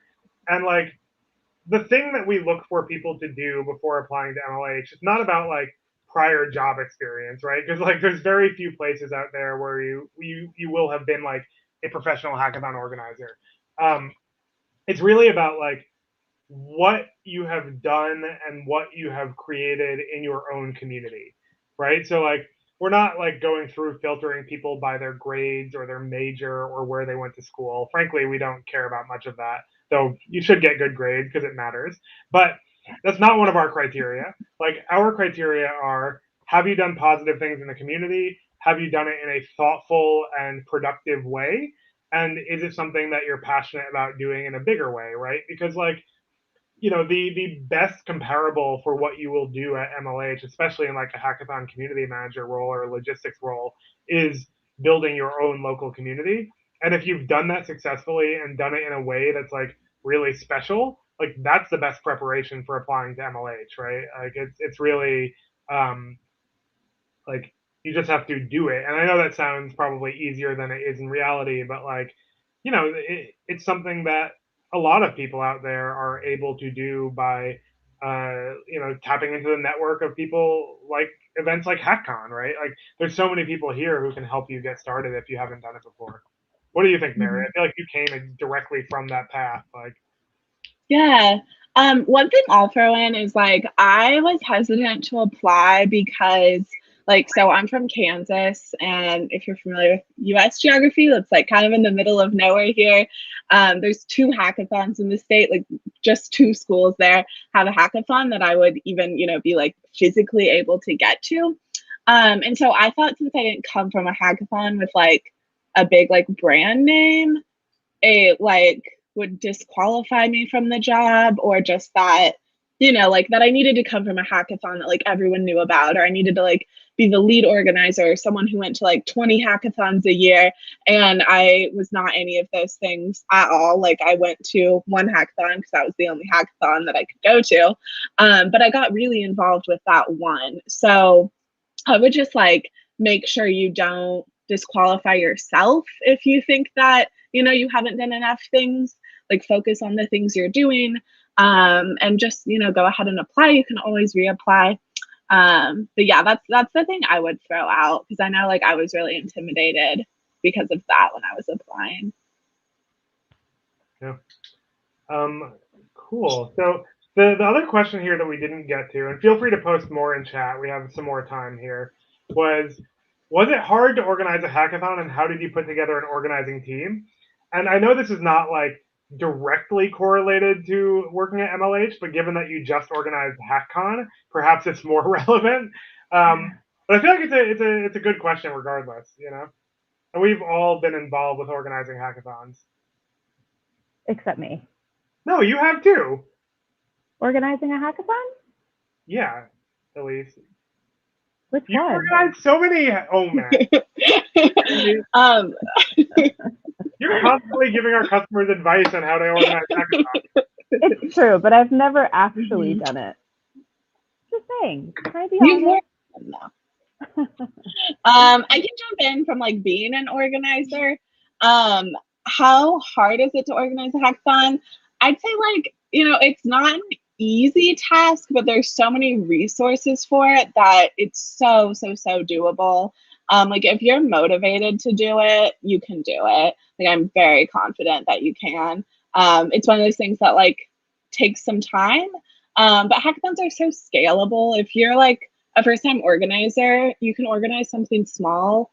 You don't need to put a bunch of pressure on yourself with it. You don't need to decide like, I'm going to have 500 people and we're going to be in a stadium and we're going to have all these speakers. Like you don't need to do that to put on a great event. So I would say like, plan for something manageable. And if you aren't sure what that is, reach out to other organizers and ask them for advice. And then the second piece, how did you put together a managing team? I was really lucky that the hackathon I helped organize already had a really great core team of members. But the advice I'd give for putting together a team, reach out to other hackers, ask other people here at Hackcon if they want to help you out. Ask your friends to help organize. Like ask anyone you know. They don't have to be a hacker.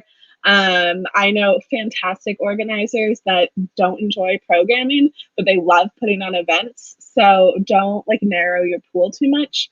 And if you only have a few people the first year, throw a smaller event and you can always grow from there. Yeah, I've organized some really great hackathons and some really terrible hackathons. And, I think the ones that were really good were more driven by the community.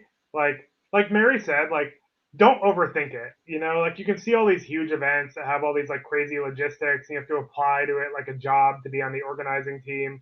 Like the simplest form of a hackathon is get a couple friends, grab a room. Maybe you don't even have a room. Maybe it's outdoors and hack on something. And that's a hackathon. And a lot of the best events out there grow out of something like that, where it's like a core group of passionate people who got value out of it personally and want to create something for others. And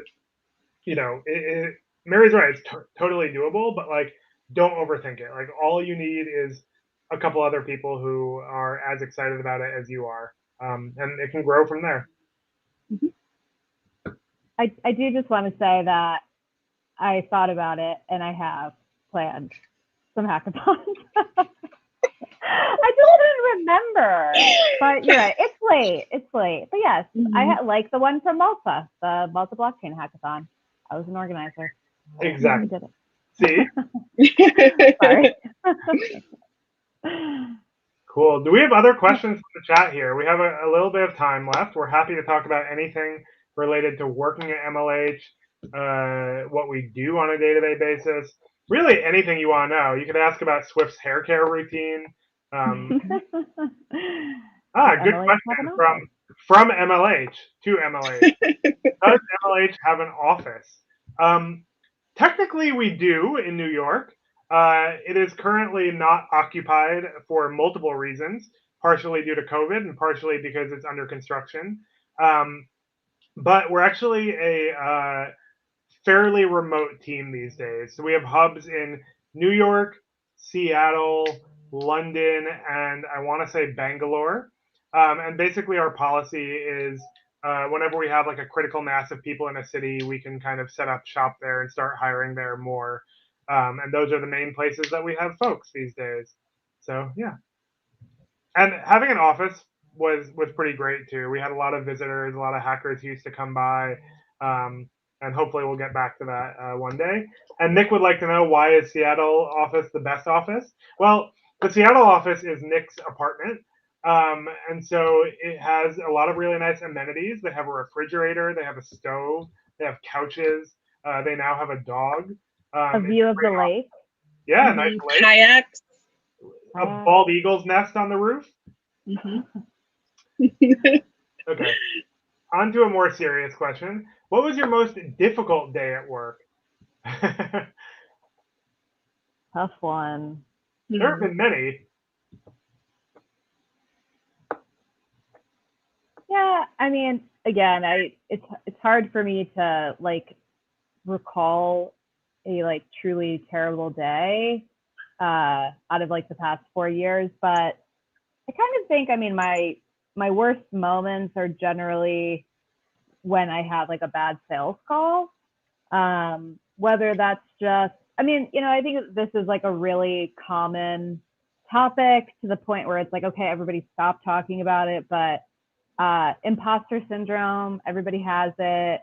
I think so that's something that I've dealt with a lot over the years and still deal with, frankly, all the time because I'm not a technical person. And so I can get really down on myself when I'm talking to people and, I just don't have the language or the proficiency to feel confident, even though I can, I know the MLH product inside and out. So I think those can be really challenging moments for me. Or it's just like dealing with, not so easy prospects, but thankfully they're few and far between, I have to say. Like so many of the people that I work with outside of our organization are also good people. John, do you have an answer on this one? God, I have so many. Only he can say that, by the way. I'm trying to pick one that's a good story and not just like, personally depressing. Do you have one, Mary? I don't have a specific day in mind. I think like the main thing that comes to mind for me is like the beginning of when we started working remote. Was just like not, particularly enjoyable time, I think, for anyone. But like getting used to working remote after I've only ever been someone who worked in an office or in some sort of physical space. And like not having that in-person connection when it's like it's just so tied into everything we do at MLH. I think like the learning curve when we came online or came remote online was probably like my most difficult days at MLH. I definitely And that agree. being said, I was gonna say, I think we've like grown a lot as a remote team since then. And like now I'm very used to it and like genuinely really enjoy working remote. But what were you gonna say, Elise?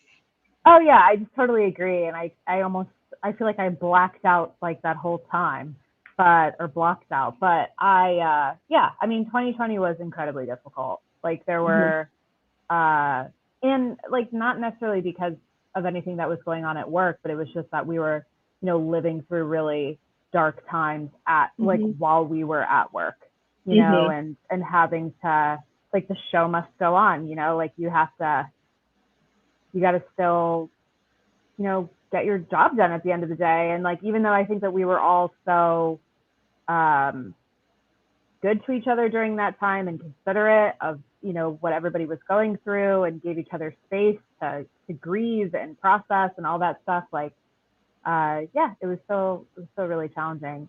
I feel thankful that it feels like the worst of that is behind us and we got through it stronger as a team for sure. So I thought of two things, and I completely agree with you that the pandemic and the lockdown in New York was really terrible. So the first thing I thought of is kind of funnier, but also not funny. For a very long time, whenever I would tell someone what I did, they would say, "Oh, but like, what do you do for your job?" And I'd be like, "No, like, that is my job. Like, I pay my rent working on MLH." And having people like second guess whether it was like a legit thing really sucked for a long time. It doesn't happen so much these days, but it happened for quite a long time. The other thing I would like to say is when we first started doing like big activations at hackathons. There was this one event, I think it was MHacks back in like 2014 or 2015, where it was the first time we had ever like shipped a bunch of stuff to an event, and it was like it went well, but it was also a total disaster. I just remember like we were working like 16-hour days, like packing stuff, unpacking stuff, setting it up, running through the hackathon, like for like 3 or 4 days straight. And then we also tried to do a team summit on one end of it, and it was like maybe top like 5 like most exhausted days of my life. And I just remember at the end of it, Swift and I like we were done, and we like went to Buffalo Wild Wings, and we're just like we need like food, like we're gonna die here. And there's this photo. It was so it was brutal. It was like a really crazy stretch of days. Yeah, thank you, Nick. I appreciate the vote of confidence there. Real talk. Anyway, we figured our way out of that one pretty quickly, but that was like a really exhausting, stressful couple of days. Do we have any other questions? We have about 15 minutes left here. I feel like we need to end on a more positive note. Yeah. No one asks the hack. Okay. And I'll post it in chat so we can put it up on screen.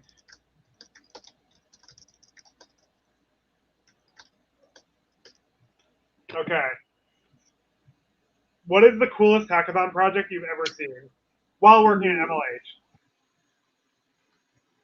That's such a good question.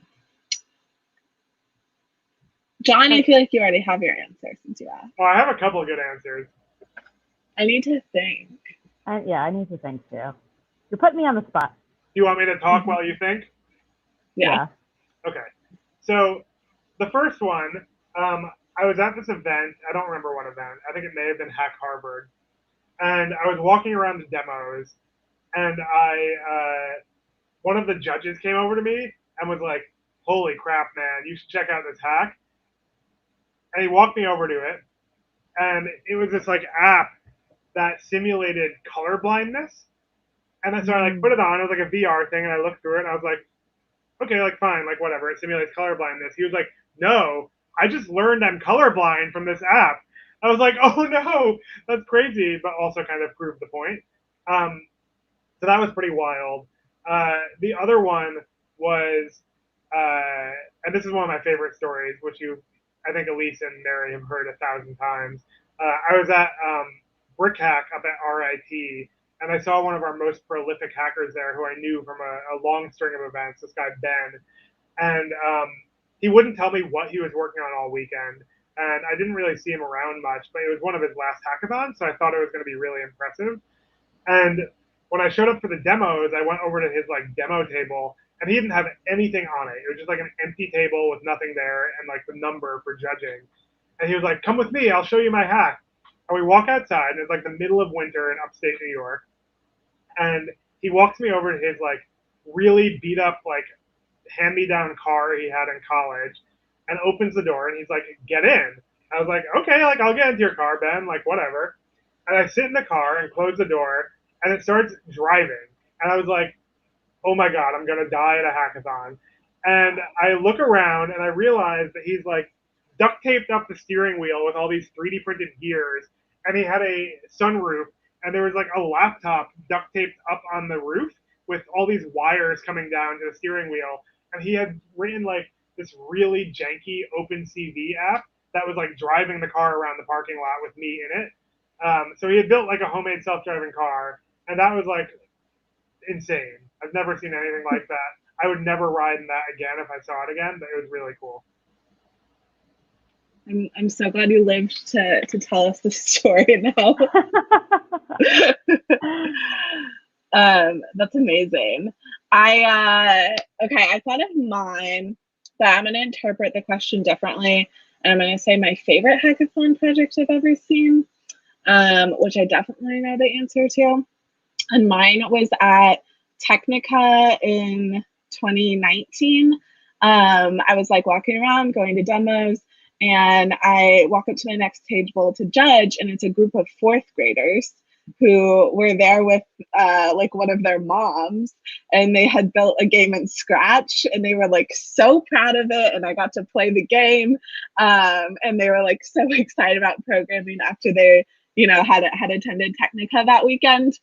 And it was just like the most heartwarming moment at a hackathon to see this like little group of 4th grade girls showing off their video game. Like Carly Kloss was at the event and playing their game, and just like the smiles on their faces was so precious.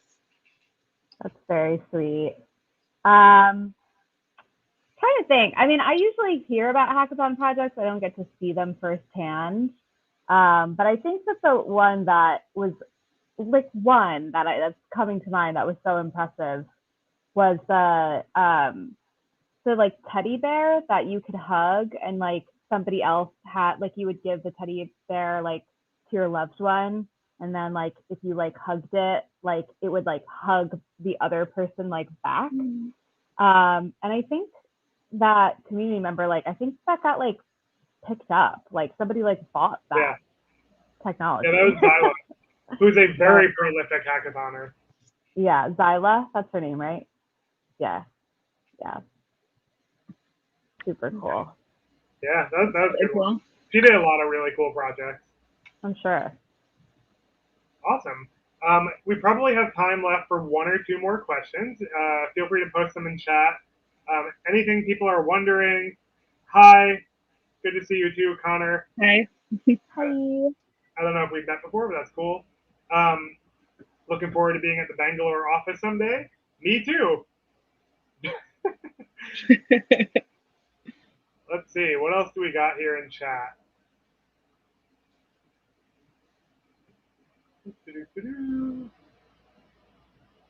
We have a link to apply for the Hackathon Community Manager role. A lot of you out there are qualified for this. I would highly recommend applying. It's a good time. And if you're interested in applying for any of these, or you are applying, reach out to an MLHer this weekend, and we'd love to like chat one-on-one, give you a referral. So make sure you let someone know that you're from Hackcon and you're applying, so we can, you know, bubble your application up to the top of the queue. That Hackcon bump. Pass the wait list. Yeah. Oh my goodness. This person woke up at 5:30 for this. That is such a compliment. Yeah, that's impressive. Thank you. Thank you. Yeah, thanks for coming. I have one final question here. But it's like a real question about working at MLH. How would you describe the difference between MLH being remote and what it was like before when we were all in the office? And what are the pros and cons of both sides? Yeah, it's a good question. You know, I am very grateful for the fact that I worked in office with most of the team for like 2.5 years before going remote. But there are certain team members who now I work with like every single day, who up until like about a month ago, like I'd never met in person. And I really, really value the time that we do spend together in person, like when we meet up for, you know, happy hour, what have you. But yeah, I mean, it's such a hard question to answer, but I feel like we have really like retained our company culture of like, I don't know, like being really like goofy with each other, like on during Zoom meetings and stuff like that, as well as like working really efficiently.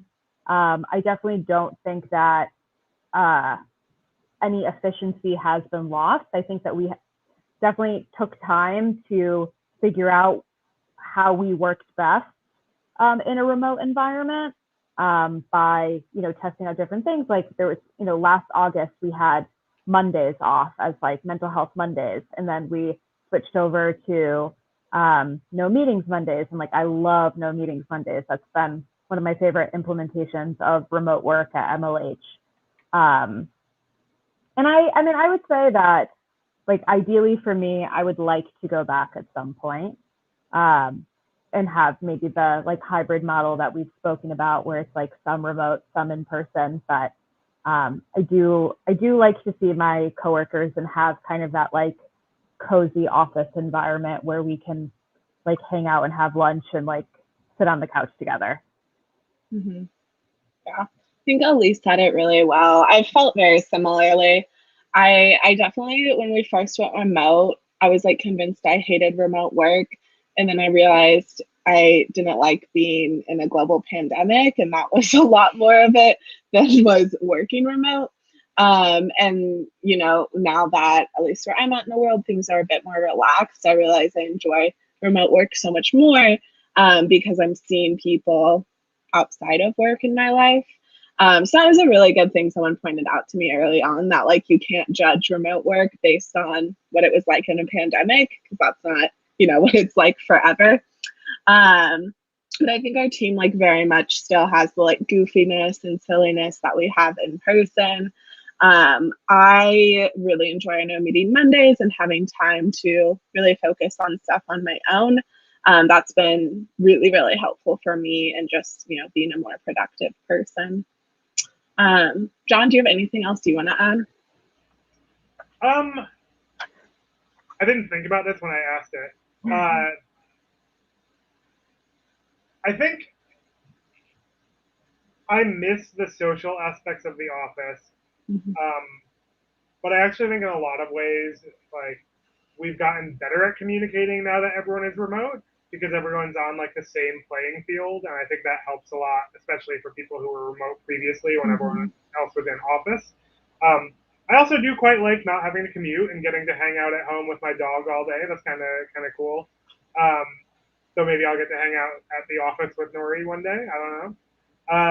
But yeah, I don't know. I feel like you both covered it pretty well. Like I miss being in the office, but I also really like working from home, and I don't think I would pick one or the other, you know. And I think eventually we're going back to more of a hybrid model, so we're kind of trying to get the best of both worlds. Awesome. Well, we have about 5 minutes left. Happy to answer another question if anyone has it. Otherwise, I think this has been a really good chat. I feel like I really enjoyed this. I hope people learned from it too. This has been fun. Amanda called out No Meeting Mondays as well. It is Whenever the nicest start to the week. It's incredible. Yeah, it's so nice. Whenever I tell people about it who don't work at MLH, they're always jealous and want to figure out how to implement it at their work. It is a very nice like antidote for Zoom fatigue. Yeah, 100%. Absolutely. I love it. Like somebody was saying to me just like a week ago, like, oh, like, are the Sunday scaries kicking in? And I'm like, nope, I never have the Sunday scaries because I have no meetings Mondays. And I just never have any like work week anxiety because of that. 100%. Yeah, it's quite nice. And I also get to catch up on all of my email. All right, well, I think that's that for this session. Thank you all for tuning in. Thank you for all the great questions. Thank you for waking up at 5:30 a.m. much earlier than I typically get up, so I respect it. And I think after this, we're going to be going back to some other. What is next? Do you know, Mary? I think next is a. I can check the schedule real quick. Discussions next. That sounds right. Okay, cool. Well, I guess we'll put back a waiting screen and let Emily come back to introduce the discussion. Bye, folks. Bye, everyone.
Hello, friends. I am very excited. We are going to be jumping into our next session. I'm curious, what have you been learning in your going abouts at Hackcon? So drop something in the comments and let me know. I am excited. Also, send me some emotes. I want to, like, what is your favorite emote? I want to see it. I want to see it right now. I want to know.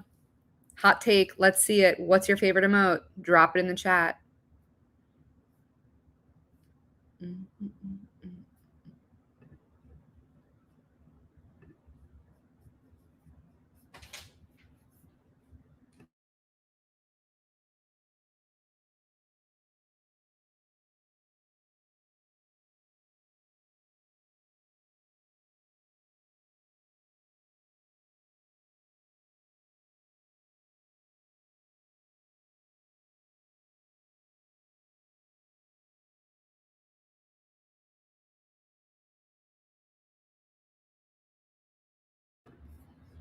What are you learning? I want to know. I want to know. What's the... There we go. That's a sad react. That makes me sad. Well, let's hop into it.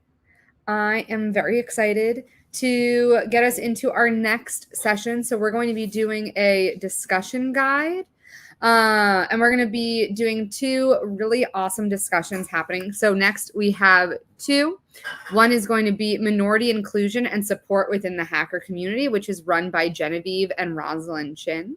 And then we also have the same time structuring yourself to grow past hackathons, which is going to be run by Vineet. And what's going to happen is we're going to move from here into 2 different Discord voice channels, which you can actually find on your Discord. You're going to see 2 different groups. You're going to see minority inclusion, and you're going to have to add it in there. And then if you scroll down a little bit, you'll also see the second one, the second discussion group, and that is where you'll add yourself to. But before we get into that, I'm going to go through a little guide on how to make the most of these conversations. So without further ado, I'm going to hop into that.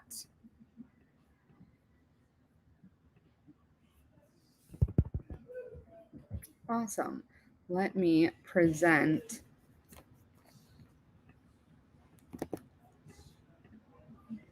Wonderful.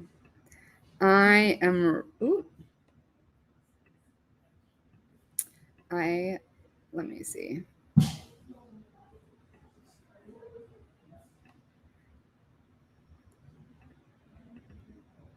Let me add up the file.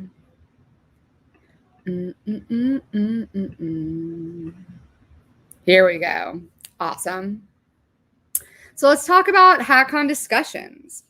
So historically, these participants are the best part of Hackcon because there's so many small conversations that go on, and we really want to make sure that you're getting to have great conversations. And these are the best parts. But why is that? What makes them so awesome? We're going to dig into it. So discussions are really great because it's a time for you to really connect with other organizers and get bits of advice from them, and just really have those heart-to-heart conversations about how you can make your organizations as well as your events the best that they can be.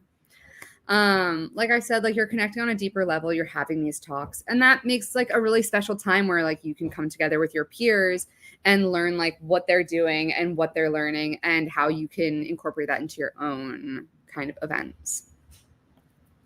So how are they going to work? Great question, Invisible Emily. We are going to answer that right now. So we're going to move into Discord, and you're going to join a voice channel from our discussion section. And the first channel in each section is going to be led by the speakers. So you will go and look at all of the channels, and you will add yourself to the channel for the discussion that you would like to be a part of. If you decide to join a different channel for a sub-conversation, you'll have to appoint your facilitator. It just helps things to run smoothly and make sure that you can make the most of your time. But how can you be an awesome discussion facilitator, you ask? Great question. So a great thing to do is to ask open-ended questions because that allows it to be open to the group. Definitely invite people to participate, but don't force them to, because honestly, that just makes people who are not really feeling like being vocal a little uncomfortable, and that can be really hard. As well, assign someone to take notes. It's really great. So that way, if someone says, hey, I learned so much during this session, I would really love to see what was discussed and like get kind of a highlight reel of that discussion. You will have that. And you can also use the discussion guide, which we've posted in Hackcon announcements as just like kind of a guide for you. So how can you be a great participant? That is a very big part of this too, because you are all going to be participating. You are all going to be participating. Speak confidently, like your opinion's valid and valued here, and we want to hear from you. And this is a very inclusive and open space, and everyone should be respectful of your opinions and your thoughts. Know that it is a safe place. So ask questions. Like there are no dumb questions.